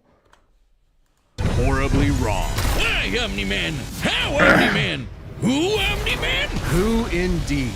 Champion of Earth, best-selling author J.K. Simmons, yet it was all a charade, with his murderous rampage only brought to a halt thanks to his own son. It all starts with his home planet, Viltrum, which I hear is a totally lovely utopia. Through brutal mortal combat. Pretty much. Hey, Or, wait, no, that came later. Viltrumites are among the most powerful beings in the universe, even more so after they purge the weaker members of their species. As a vanguard of the Viltrumite Empire, Omni-Man infiltrated Earth as Nolan Grayson, expected to prepare the planet for Imperial assimilation. Which should have been easy, since he's got your classic strongman superpowers and he's basically invulnerable, easily knocking around asteroids the size of Texas. He can fly at unbelievable speeds, soaring from Earth to the planet Thraxa in under 1 week. Thraxa is— He participated in destroying a planet. Like, bro. is, quote, a couple galaxies away, give or take, so a minimum of 2 galaxies. Beyond the Milky Way's neighbor Andromeda is the lesser-known Triangulum Galaxy, which is over 2.7 million light-years away. Dang. Reaching it in under 1 week means Omni-Man must have flown over 142 million times faster than light. Oh, and Viltrumites can't breathe in space, so he held his breath the whole way. And it's not like he was in a rush. He was on a soul-searching trip, contemplating the significance of smashing his own son's face in. Think, Nolan, think. Yeah, this is why I'm never Think more, having kids. more, Missing think. out. But according to another Viltrumite, Thetis, a bunch of other Viltrumites who actually were in a hurry flew to Viltrum across the Virgo supercluster in less than 24 hours. That's over 20 billion times faster than light. You don't really need to rush anyway. The older a Viltrumite gets, the slower they age. According to they the age, yeah. Invincible Handbook, Nolan is over 2,000 years old. And regardless of age, Viltrumites don't suffer muscle fatigue like humans do, so they rarely ever tire out. Seriously? He's got parenting easy mode on, and he couldn't even handle that. I would have killed for that back when my daughter was born. Well, you would have to be a Viltrumite first. A Viltrumite's body contains smart atoms, which they subconsciously manipulate. This cellular structure can effectively recall certain states of being regardless of their present environment, reacting to changes at an atomic level to perform the Conquest smart atoms resisted attacks from Adam Eve who can alter matter at an atomic level. Okay, I'm reading the little crypt modes they have, but you can't see them because my camera's in the way and I can't do the number because it will mess the video up. impossible. Yeah, like surviving your intestines getting ripped out, or even more scary, ripping out your whole beard all at once. Ugh. Only a Viltrumite could pull off something that disturbing. Nolan is incredibly tough, but if he faces superior forces, his smart atoms can adjust to make him even stronger by comparison. This is why Viltrumites are considered invincible. Most weapons in the universe can't even scratch a Viltrumite like him. Even a ship's cannon like this one can't take down a Viltrumite, and it obliterated a massive solar disk nearly half the size of a star. Speaking of planets, he's strong enough to shatter one by flying straight through it. Yeah. The planet's so big it has a whole ring around it. The Roche limit factor dictates the size a celestial body must be in order to disperse orbiting material as a ring. In short, in Earth, Bro, they even showed you the equation they used to figure out how large the planet was. Earth-sized planets could only sustain such a ring temporarily, while Viltrum's ring existed for thousands of years. So I guess it's trying to say that Viltrum is a big planet. can't support such a ring, meaning this one must be much larger. Wow. Don't get me started on how the ring is actually made up of dead bodies because, Yes, it is. Spoilers? Just go read the comic. If Roche isn't doing it for you, this planet Shoot, also... I'll say it for you. Yes, spoilers for Invincible. So back in the day in Viltrum, okay, there was something called the Purge, where basically, like he said earlier, they just killed each other, okay? They killed each other to see who was the weakest Viltrum. If you weren't strong enough, if you were weak enough to be killed, you're cooked, okay? Then, or was the Purge later, or the Purge is another thing. But then there was a time where a Viltrumite was a traitor, and he said, like, okay, us Viltrumites, we're crazy because we're just trying to conquer the entire universe. So he left, and he was a traitor, and he poisoned all the Viltrumites. Because remember, Viltrumites are supposed to be relatively, like, straight up invincible, like, invincible, but just straight up unkillable. But he made a disease, okay, he struck him with COVID-19, all right? And then he made all, like billions of Viltrumites die. And in order to get rid of all the dead bodies in Viltrum, they just threw them out to space, and it formed a ring around Viltrum, the planet. So yes, the ring is made up of a bunch of dead Viltrumites. That does sound really metal though. I'm not even gonna lie to you, bro. That's kind of cool. Supports 5 moons in its orbit, and even the smallest is a perfect sphere, meaning its own gravity shaped it. At minimum, a moon like that must have a diameter of 600 kilometers, Golly. or 370 miles. Comparing this to the planet's diameter, we can tell this world is nearly 14 times larger than Earth. Whoa. It was before, you know, Nolan. kablam. Now, Omni-Man Blew it does up. have his weaknesses. Monsters like Ragnar's can pierce Viltrumite flesh, and he's extremely sensitive to a specific high-pitched frequency, which can destabilize his body's equilibrium. But Yep. his real weakness turned out to be, you guessed it, Having kids. fatherhood. Thanks to his son Mark, Nolan began to re-examine his perspective and his place in the universe. He settled down in a new place, got himself a new job, and even had a new kid with his new wife, who's a bug. The bug lady, he banged a bug. Why, Omni-Man? Ugh. Omni-Man? Hey, everyone deals with parenting stress in their own way. When Nolan was lecturing to Mark about how insignificant people are, Mark wasn't the only one he was trying to convince, if you catch my drift. Nolan Grayson's real mission isn't planetary conquest or saving the innocent. It's to discover if a violent man who can break the world can also be a good father. Godspeed, Omni-Man. Yeah, Omni-Man was kind of crazy. Okay. All right. In the far reaches of the cosmos, Now I know nothing about this character, so I'm gonna learn that. So let me lock in. played a world with a people like no other, born and raised to do just one thing: fight. The Saiyans, a proud warrior people from the planet Vegeta, ruled by, King Vegeta. Well, narcissist punch. Exactly. Their pride blinded them to the truth of their impending doom. But perhaps one Saiyan represented the best of them, even during their waning glory days. Bardock. Why do all of them look like Goku? Is that because is that like similar to the Viltrumite thing? Like, cause they all like come from the same planet. I think that's what they're trying to say. Okay, that's fine. He's cool, he's crude, he's got a bad attitude, and if he goes apeshit, you're totally screwed. And guess what? He's father of Goku. Oh wow, I never would have guessed. Oh, he's Goku's dad. What a curveball. So what does that make Turles? Who? Bardock was a cold-blooded killer, ruthlessly conquering planets in service to the Saiyans' true overseer, Lord Frieza. They didn't just conquer planets, they wiped out every living thing, leaving Frieza uninhabited rocks to sell away. Bardock was an asshole. Well, until he wasn't. Bardock's story has evolved over the years, with multiple iterations to draw from. Including one where he's a brilliant scientist. That's what bothers me about DBZ or Dragon Ball. That there's so many timelines, bro. Like, this stuff gets confusing, and it's not like Marvel where it's like kind of makes sense a little bit, but I don't know. Tis.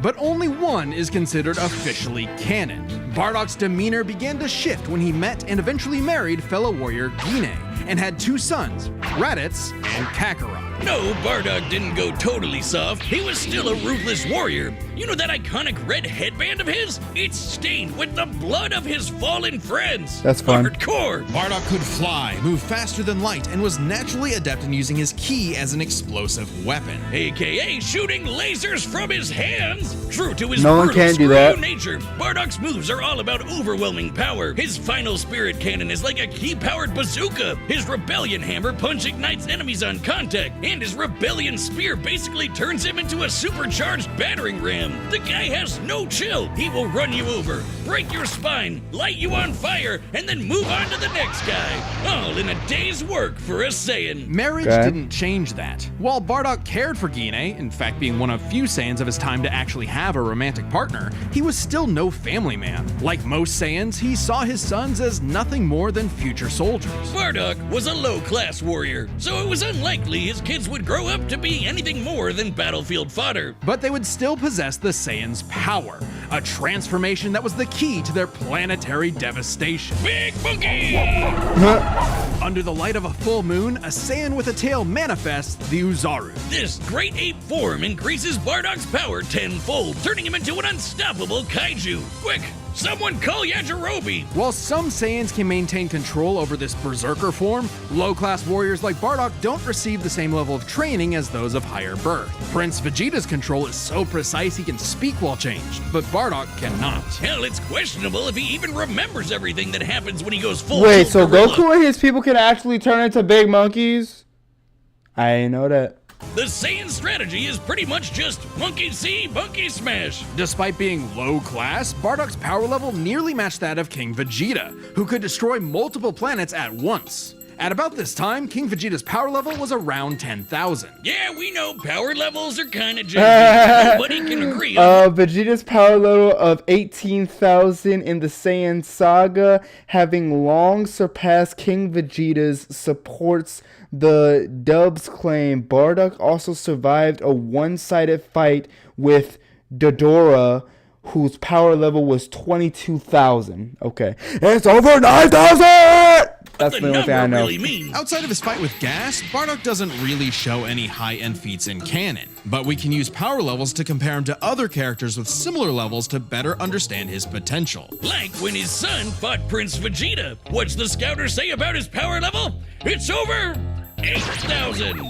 Yeah, the dub changed it to fit Vegeta's lip flaps, but we only cover the cold hard truth, damn it. According to this movie pamphlet, Goku's power level between his fight with Vegeta and his trip to Namek was 10,000. This lines up with that previous reading and puts him on par with Bardock. Goku's training during the trip eventually raised him to 90,000 upon arrival, but this gives us a clear window. Yeah, early in the trip, he had to dodge a bunch of incoming asteroids and blast his ship away from a star, which is impressive considering the speed involved. The planet Namek is outside Earth's quadrant of the universe, and it took his ship 6 days to make the journey.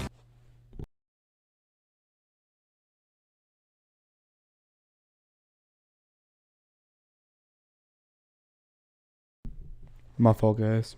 Traveling a quarter of the universe's diameter would put the ship over 9.5 trillion times the speed of light. And Goku would have had to keep up with that kind of speed to do all that other stuff. Makes sense given far weaker characters could reach the moon in a fraction of a second. Should be trivial enough for Bardock. All this speed and power meant when Bardock and his team assaulted the planet Cereal, they went, cheerio! Bardock ravaged the planet, annihilating its people, until he found 2 survivors, a mother and her child. Some may call it weakness, others a moment of clarity, but Bardock was suddenly reminded of his wife and recently born son. He chose to spare the 2, and even pushed himself far past his limits to protect them from his own Frieza Force allies, who taunted that Frieza had dire plans for the Saiyans' future. This moment changed Bardock, making him more appreciative of his family and cautious of Frieza. When all the Saiyans were called back to Planet Vegeta for mysterious reasons, he had a hunch something was up. So before his final stand, smashing through hundreds of soldiers before coming face to face with the tyrant, he sent his youngest kid away for protection.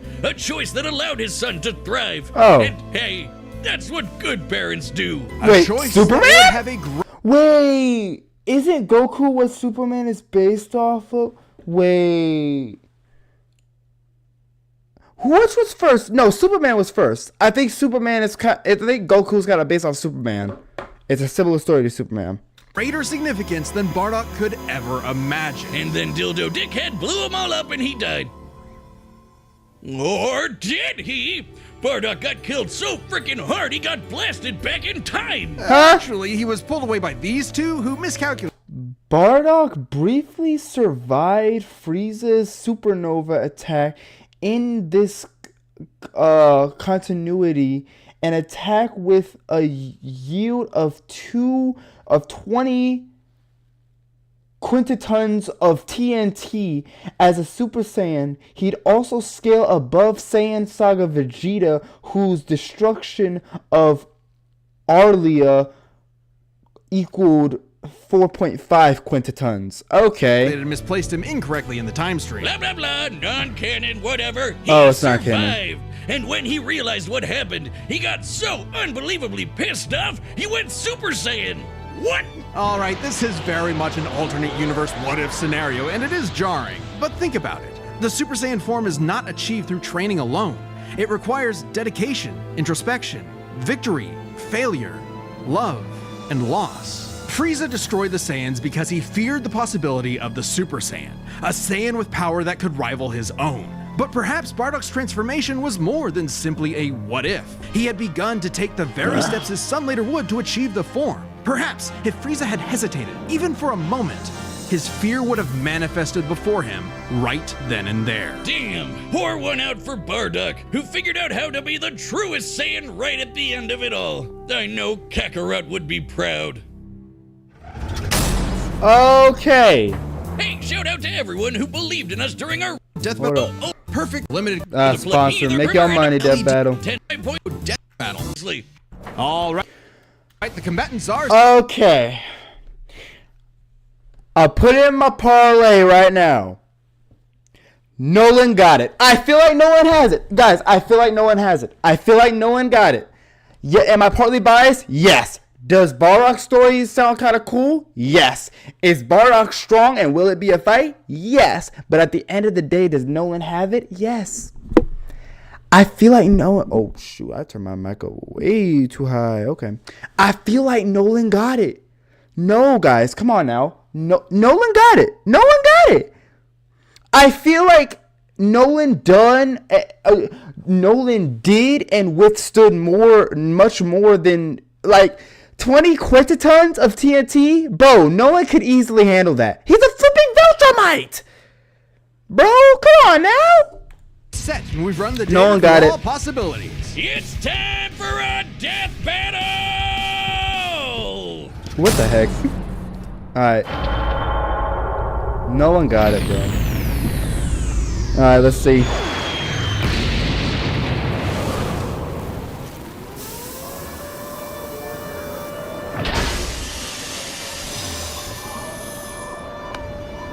Great.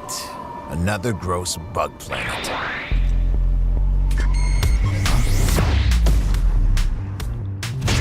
This planet isn't anyone's to conquer. Don't underestimate me!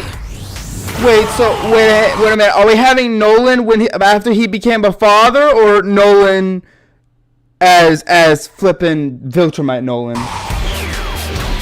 That's an important question.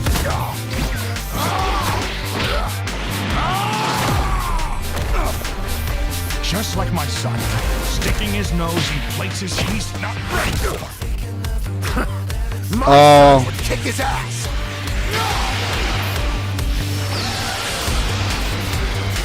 Because they made a point earlier, I'm not going to pause it so much, but they made a point earlier that really interests me. They said Bardock just end up always seeing his sons as potential warriors. If you think about it, Nolan did too. He saw Mark as just a future Viltrumite. He, to the point where he beat the man. He practically almost killed Mark. He almost killed Mark. He literally did. I don't think Bardock ever almost killed one of his sons. But Nolan almost literally killed Mark and was going to kill Mark. And that's that's literally what he says. What 17 more years? I could just make another son. Bro, no, Nolan got it, bro. Nolan got it. Nolan got it. No one got it, bro. Oh shoot, my fault.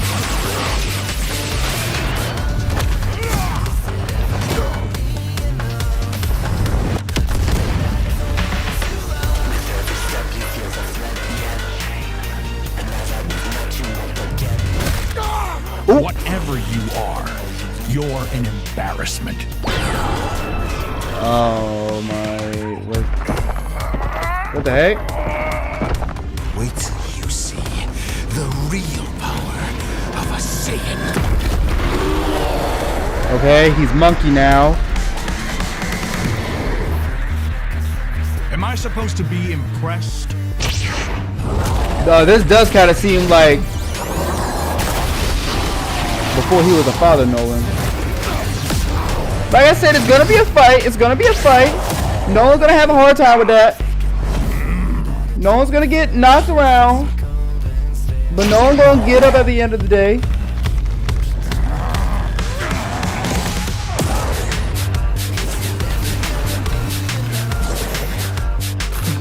Ooh! Exactly.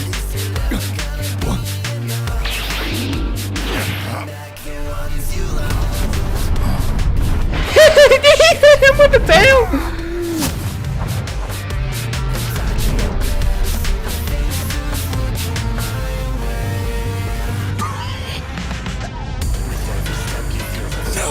Yeah, and this Nolan was like, My sons, lead me. I won't let you take me from my war. Are they gonna have him go Super Saiyan? Bro, okay, that's technically not fair because Bardock never went Super Saiyan. So that's technically not fair. Death battle. But they said it's possible that he could have reached that point.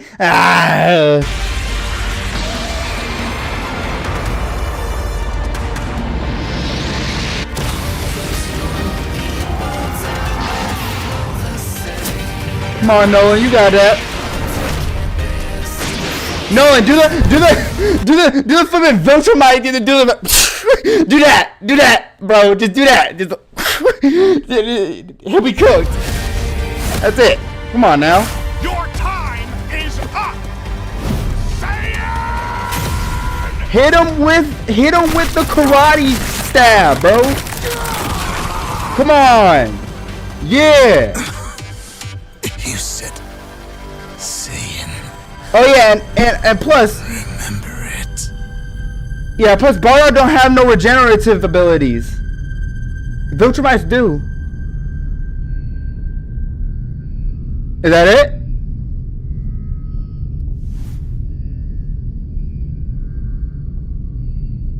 Fuck. Yep. Okay, these Gokus have got to stop. That should have been a total KO. Like Nolan really wouldn't have had a trouble with him. Really. Fights with guys in capes. Pitting Saiyan against Viltrumite is fascinating. Among the many similarities, 5 specific categories stand out. Starting with speed. Bardock is much faster, given his power level match. We can give Bardock that. Bardock is faster. We can give Bardock 5 that. trillion times light speed, much higher than the Viltrumite's fastest speed. Add on the 50 times multiplier from Super Saiyan, and it's a huge difference. Yeah. Alright, Bardock clearly has the speed advantage, but strength and durability are another story. Yep. Though it doesn't seem like it at first, Bardock scales to King Veggie, who wrecked 3 planets at once. Veggie. Omni-Man only smashed 1, but given how big that one planet was, the numbers are actually pretty similar, until we factor in the Super Saiyan boost, right? Well, there's a catch. A major plot point in Invincible involves the coalition of planets admitting that their weapons cannot hurt Viltrumites. So, when their ship's cannon obliterated this gigantic solar disk, it highlighted just how tough the Viltrumites really are. This disk completely blocked the sunlight and heat between a planet and its star. And this is no ordinary planet. Its size and density are so high. The cannon that destroyed the disc has a smaller diameter than the body of a Viltrumite. So the blast's large surface area at the distance would not impact scaling. Conquest also destroyed the ship later, despite the fact that it can withstand its own firepower. Again, commenting on Viltrumites as superior to it. Okay, so yeah. That its inhabitants are as strong as Viltrumites just due to living in its natural gravity. Wow. To fully block the light to such a planet and remain in consistent orbit, the disk would need to be positioned at its L1 point, the spot that creates an uninterrupted view between sun and satellite, and the disk itself must be about half the diameter of the star in question. This means the scaling of the disk puts it at 3 septillion tons. That's 24 zeros! Which makes Omni-Man over 11,000 times stronger than base Bardock. Yep. Even the Great Ape or Super Saiyan forms could make up that difference. So strength goes to Nolan. Still, numbers aren't everything. As far as versatility in combat goes, neither had one distinct advantage that could win outright. Omni-Man survives in space for much longer, but Bardock barely squeaks out the edge here thanks to his ranged versatility with key attacks and, of course, Super Saiyan. Okay, let's address the Super Saiyan Bardock thing. It's perfectly fair to question whether or not the form should be in this comparison at all. Exactly. However,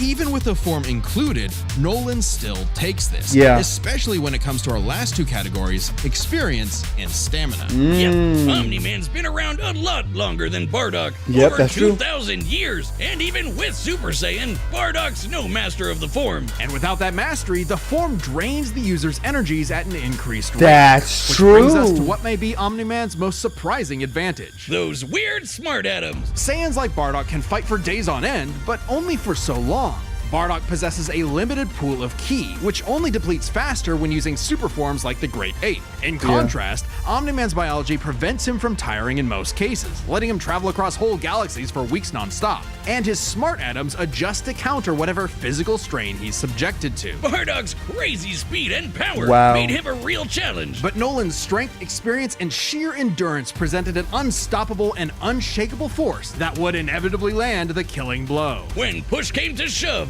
Omni-Man raised the bar. Duck.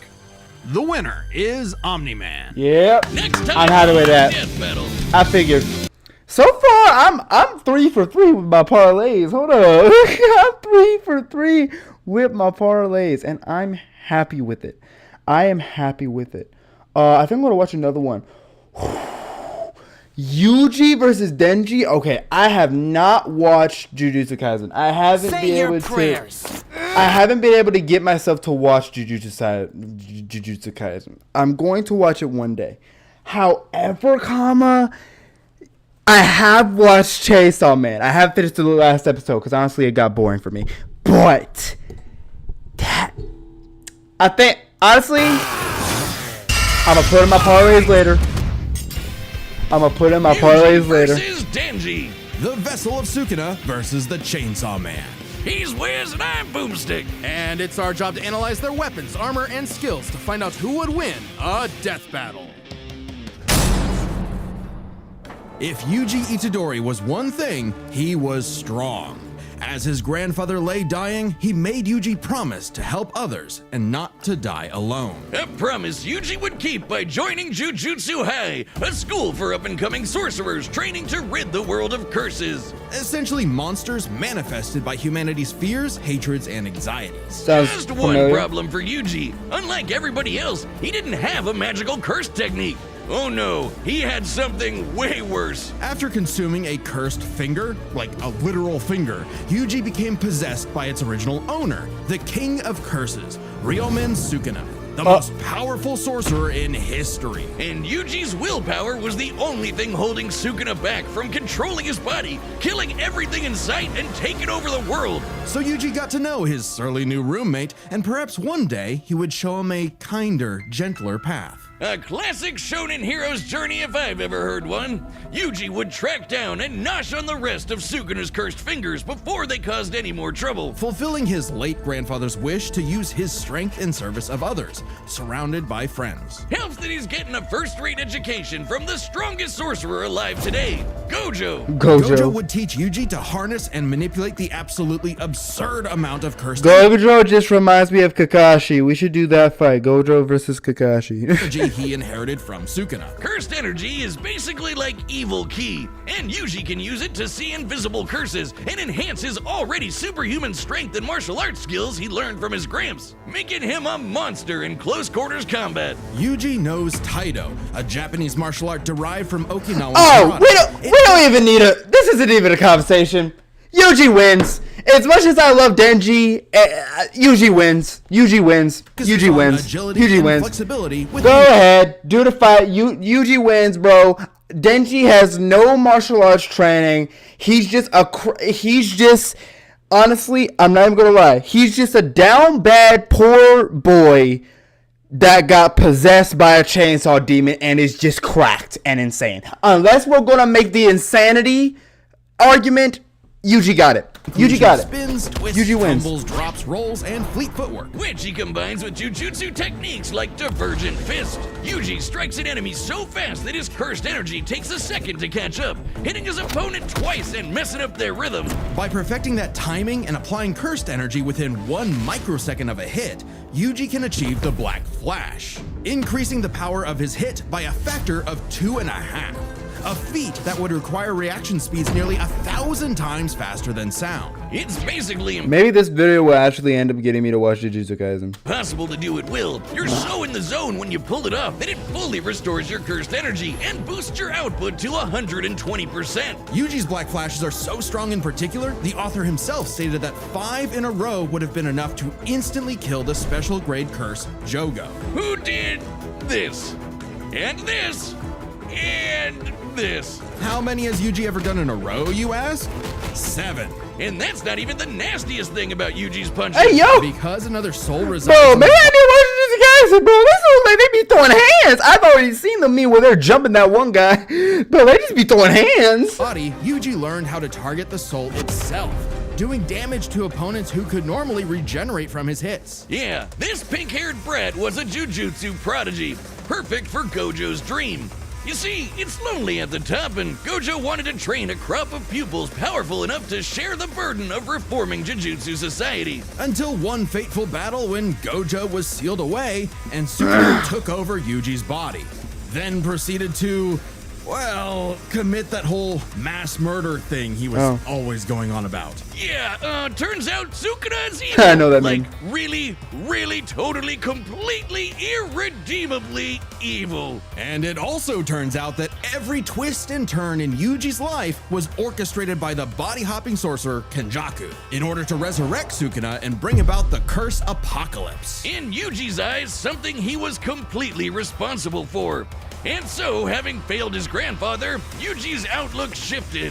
No longer would he fight to protect others, but to kill curses. And after Sukuna hopped bodies into Yuji's best pal Megumi, the King of Curses became numero uno on Yuji's shit list. Yuji's defeated powerful disaster curses like Hanami and Mahito, survived being slammed so hard he cratered the earth, and is comparable to sorcerers like Maki, who tanked getting rammed through entire mountain ranges. Yuji also learned how to use super advanced abilities, like reverse curse technique, to heal himself from crazy damage. Like getting his torso shredded into chili. Ugh. And in some other sorcerers' cases, even regrowing lost limbs. Though it takes a lot of energy to regenerate blood, so after going on a cursed object feeding frenzy, he learned how to manipulate his own blood to speed up his healing, or fire it like a blood beam. A poisonous blood beam. All of that combined made Yuji just tough enough to finally take on the King of Curses, although greatly weakened after his victory against Gojo. Rip. Literally. Sukuna was still the de facto strongest being alive, but after hitting him with a Black Flash, Yuji actually copied Sukuna's main ability. Gojo's plan all along. This was Shrine. With it, Yuji can slice apart any surface he touches, and What? his flesh, the ground beneath him, even the boundary between two souls in one body. Enough hits can even cause those two souls to This sounds overpowered. A souped up version of his normal punches. Even better, Yuji finally gained access to the most powerful weapon in any sorcerer's arsenal, a domain expansion. Basically, a pocket dimension created by the sorcerer where their ability will hit no matter what. No contact needed. Again, If you're trapped in Jutsu? Yuji's domain, you're getting sliced to ribbons. With all his power and training and righteous fury, Yuji severed Sukuna's soul from Megumi's body, freeing his friend from the demon's clutches. But not before offering Sukuna one last chance at redemption. Which he rejected before dying because, well, evil. Leaving Yuji to grow into one of the most fearsome sorcerers in history. Turns out the cursed objects that Yuji consumed made him part curse and slowed his aging to a crawl, giving him decades of training and battle experience. He's mastered blood manipulation, can pull off black flashes at will, and Wait a minute. Why does this unironically, ironically, I don't know, sound like a character that I designed years ago? Interesting. Will my character be Hyuji? Probably. My character can flip and bloodbend. like my character, he can survive 32 black holes. Yes, and yes, I wrote that in the script that he can survive 32 black holes. Next. shredded entire cities apart with Shrine. Just like Gojo and Sukuna before him, he became the strongest. But what actually makes someone truly strong? For Sukuna, it was the power to stand alone atop all others. But to Yuji, it was the opposite. The only reason he had survived as long as he had was because of the mercy and sacrifice of his friends. So Yuji brought together friends and allies, new and old, to create a world eventually free from curses entirely, fulfilling not just Gojo's wish, but his grandfather's as well. Because if Yuji Itadori was one thing, he was strong. Nah, Denji, you're cooked. Wiz, if there are two truths in this world, two universal constants, it's these. Life sucks and then you die. Especially for the young boy, Denji. Who was Denji, so you're cooked. poor and unlucky, he doesn't even know his last name. Right. With an alcoholic father forever indebted to the Yakuza, and a diet consisting of whatever garbage he could get his hands on, all Denji had in this world was his dog, Pochita. Who happened to have a chainsaw sticking out of his face. Yep. Really putting the tear in Terrier. Pochita wasn't an actual dog. He's a demon. Obviously, he was a devil. Monstrous Oh, a superpowered devil. beings literally from hell that are created by and represent humanity's worst fears. Right. In Pochita's case, literally the personification of chainsaws. Oh, he's so cute. Who would be afraid of chainsaws? They're the most versatile tool in the world. Perfect for chopping trees, opening cans. That's probably why he's massacring so your small. foes. Apparently, Pochita had no problem with that last part as he and Denji hunted down and killed his devil brethren. It's a tough job, but when selling your testicles won't pay off your dad's debts, it'll do. That is, until Denji was cornered and forced to learn about those two universal constants. Life sucks, and then you die. But sometimes, if you're really unlucky, there's a third option. Born from his and Pochita's contract, a literal deal with the devil, Pochita would become one with Denji's body in exchange for Denji to live a happy life. And so the two fused into a half-human, half-devil hybrid, the Chainsaw Oh, Man. man. Was AKA so cool seeing him do it the first one-man time. devil slaying machine. The perfect candidate for the public safety devil hunters, led by this piece of work. With nothing controlling him but his raging teenage hormones, Right. Denji would battle all of devil kind in the hopes of one day Hey, yo. getting laid. And he was a No, natural I was about to say. at killing, not getting laid. As the Right? Chainsaw Man, Denji can slice through just about anything and generate new chainsaws from any surface of his body. But if he loses blood, he's like cooked. Swing him around on massively long chains. Oh man, that's so cool. It helps that Denji is incredibly powerful, capable of lifting and throwing cars, surviving being blasted through several buildings, and moving way faster than the eye can see. And if he happens to get torn apart by some ornery devil, no biggie, because he can regenerate from just about anything. Denji has survived being sliced to pieces, having his head torn off, being dipped in demonic stomach acid for hours, and even getting his heart ripped out. Fun. Haven't we all? Chainsaw Man didn't regenerate his heart.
My fault, y'all. Oh no! His heart regenerated a Chainsaw Man! Even separating Denji and Pochita won't stop them. When Denji was stuck in this alternate dimension, he and Pochita still possessed a metaphysical connection. With their What? stomachs. While his healing factor can be overtaxed, all he needs to do is drink some blood and he's back to full health. And considering that chainsawing devils apart is basically an infinite blood exploit, he almost never runs out, only limited by the violence-induced psychotic frenzy he enters in combat. Well, he's not actually crazy. Denji might be, okay, definitely is an under-socialized moron led by his dick, but he's surprisingly Pretty much. clever in combat. Almost always thinking outside the box and coming up with so dumb they're brilliant strategies to take on devils that should be too strong for him. In short, Denji was the perfect soldier and was rewarded for his efforts with something that began to resemble a happy life. Aki, the stern older brother, Power, the bratty younger sister, and Makima, his boss and the girl of his dreams. All Denji had to do to finally score with that dead-eyed redhead was to kill the most fearsome devils in existence, like the Typhoon Devil, who created a massive hurricane, or the Bomb Devil, who could blow up most of a city, or Dang. the Gun Devil, who could travel around the world and kill over 1 million people in about 5 minutes. But, plot twist, he had to kill Makima too, because What? she was secretly the Control Devil, one of the 4 horsemen of the apocalypse. Everything she told Denji was a lie. The happy life he created, the family he made, all of it was designed to be torn down. All with one goal: to force Denji to break his contract with Pochita and become her servant. Order 66ing every devil she didn't like. But when Denji did break, Pochita took over. Now, Pochi might look cute and cuddly, but the Chainsaw Devil is one of the strongest and scariest dudes in the universe. Oh, wow. Capable of tearing through hordes of devil hybrids like nothing. More than enough to give Denji his opening to beat Makima by cutting her up into sashimi and eating her whole. A very similar He ate her? solution to the Chainsaw Devil's most powerful ability. Anything Pochita eats gets deleted from existence. Oh. Yeah, like it never happened in the first place. World War II? Gone. AIDS? Nada. Nuclear frickin' bombs? A light tasty afternoon snack, thank you very much. Forgive me, chainsaws. I knew not your power. He also ate the Death Devil. Yes, Denji ate death, which means no one on Earth could die. Oh, you think that's messed up?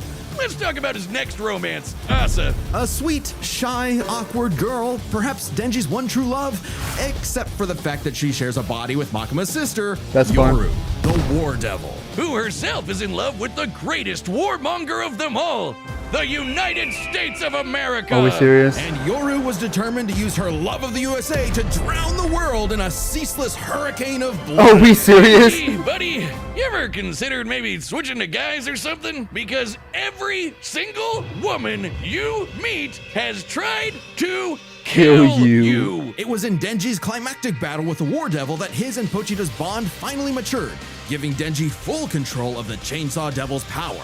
A kind of Denji Man, I guess. Which he used to kick the War Devil's ass. And she was no joke. Strong enough to shoot Pochita from across the globe with a near Dang. light speed 2-ton bullet from the goddamn Statue of Liberty. Better yet, Yoru was so powerful she turned Oregon into a sword. Yes, the state of Oregon.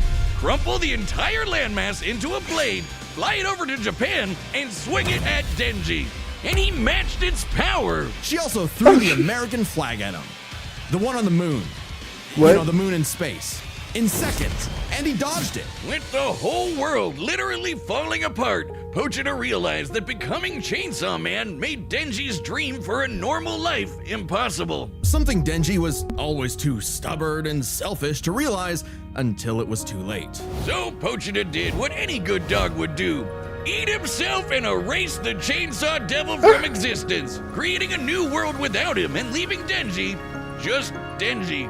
But maybe Wow. all this time, Denji was enough. Being Chainsaw Man could not save his loved ones, but being Denji could. Because sure, life sucks and then yeah, you'll die. But while you're stuck in between, chasing your dreams with your buds can help make life worth living.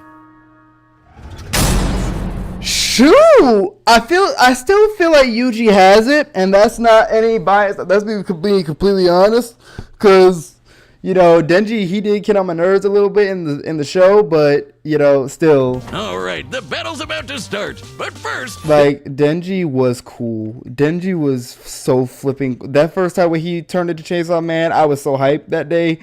I was like so hyped. But I feel like based off of experience and combat experience, I feel like Yuji has it. Denji is strong. It's time for a death battle. But I feel like Yuji has it. I'm not gonna lie to you. Let's see how this goes. If Denji ends up winning, I'm absolutely gonna go crazy.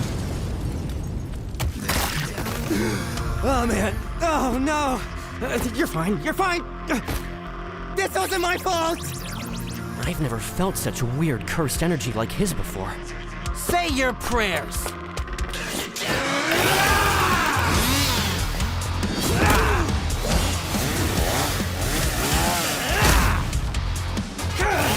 You're a chainsaw curse? Oh no! I'm the hero to all! Kicker of asses! Magnet to chicks! Half man, half devil! Chainsaw man! He's surviving that though. Let's finish this! Chainsaw instant death technique!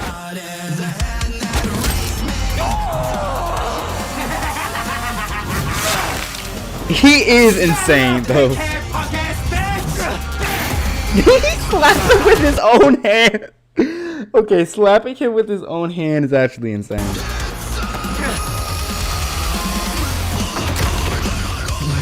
Denji is insane. Is it Denji or the Chainsaw Man? I don't know. I think both. I think they're both just insane. Like, he's just cracked out of his mind.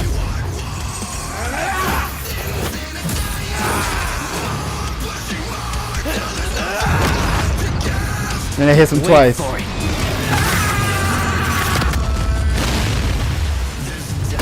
I realized you had two cursed energy sources in one body, so I separated them. But you can't separate them. No. Oh! Oh! Okay, that scared me. That scared me. Where did he go? He said... Yeah, you can't even separate them. He's just a stronger version now. This matchup is kind of crazy. I'm trying to figure out what he could do. I still think Yuji is winning this though. Domain expansion. He's putting in a Genjutsu? You messed up, baby! Hojidan are our brothers! You'll never keep us apart! Yeah, you can't separate them. Oh! Yeah. You got him in a Genjutsu. But he can't he regenerate his? Domain expansion. Huh? Yeah, he can regenerate. Finally got you to stop moving! See? We can be smart too, huh? Punk ass bitch. Language. Try it. Did he just do Naruto jutsu? Ooh. Ooh. I actually got scared. Wait, hold on. No. My fault. This is a good fight.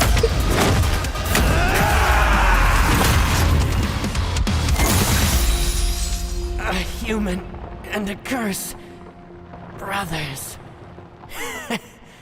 You don't see that every day. Wait! Alright, Pochita. I wonder if that burger place is still open. Itadori was one thing, he was strong. Wait! Denji wins that?!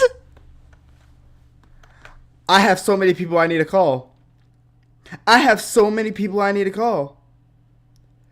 Denji wins it? Are we serious? Okay, Denji. No, I want to see Just this not explanation. strong enough today. Let's break this down How? into 4 chapters. Their speed, skill, abilities, and power. Okay. Stuff. Who was faster? I feel like Yuji's Denji had greatest that. speed feat is the Black Flash. In order to apply cursed energy within 1 microsecond of a strike, Yeah. Yuji would have to move and react at over 900 times the speed of sound. Insanely fast.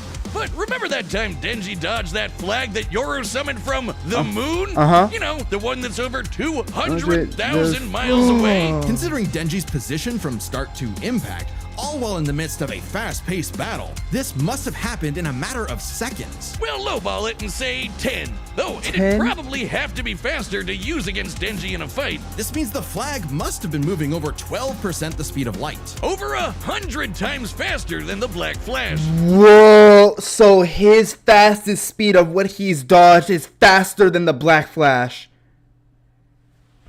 That's insane. Now, Yuji has gotten significantly stronger since his adolescence, but we know for a fact that in Jujutsu Kaisen, relativistic speeds are something humanity has explicitly not yet achieved. So it's pretty clear that Denji takes speed. However, Yuji has made a career out of going up against enemies far out of his league Right. by relying on his skill. And what a career it's been. I feel like, yeah, Yuji definitely has skill. That's what made me think that Yuji's gonna win. Because Yuji has so much training in different actual martial arts that actually exist, and Denji has 0. Defeated the King of Curses all before he was even an adult, and he continued to train and master his jujutsu Right. techniques for decades. Whereas Denji, while certainly a clever, unorthodox fighter, would often get by due to his sheer stubbornness and durability more And than anything else. being With cracked out of Yuji's his mind. greater experience and martial arts combined, he was definitely the more skilled Yeah, fighter. yeah. What wasn't as clear-cut was who had the better abilities. Specifically, how well they can cut each other and how well they can heal from being cut. So I guess it's their cut ability. Both could survive pretty insane wounds, though Denji's devil healing factor was superior. The most Yuji has That's ever healed true. were some big slashes. Denji got his heart ripped out, and he still survived that. He got his head cut off, and still survived it. Against his stomach. And while other similarly powerful sorcerers like Gojo could regenerate lost limbs, Denji could regenerate almost all of his body from a single cord pull. That's that true. being said, Yuji's soul targeting attacks have done lasting damage against those with superior healing like Mahito. Not just that, but literally splitting 2 souls apart. That's how he beat Sukuna, and he could potentially do the same thing to break apart Denji and Pochita. However, it's not so simple.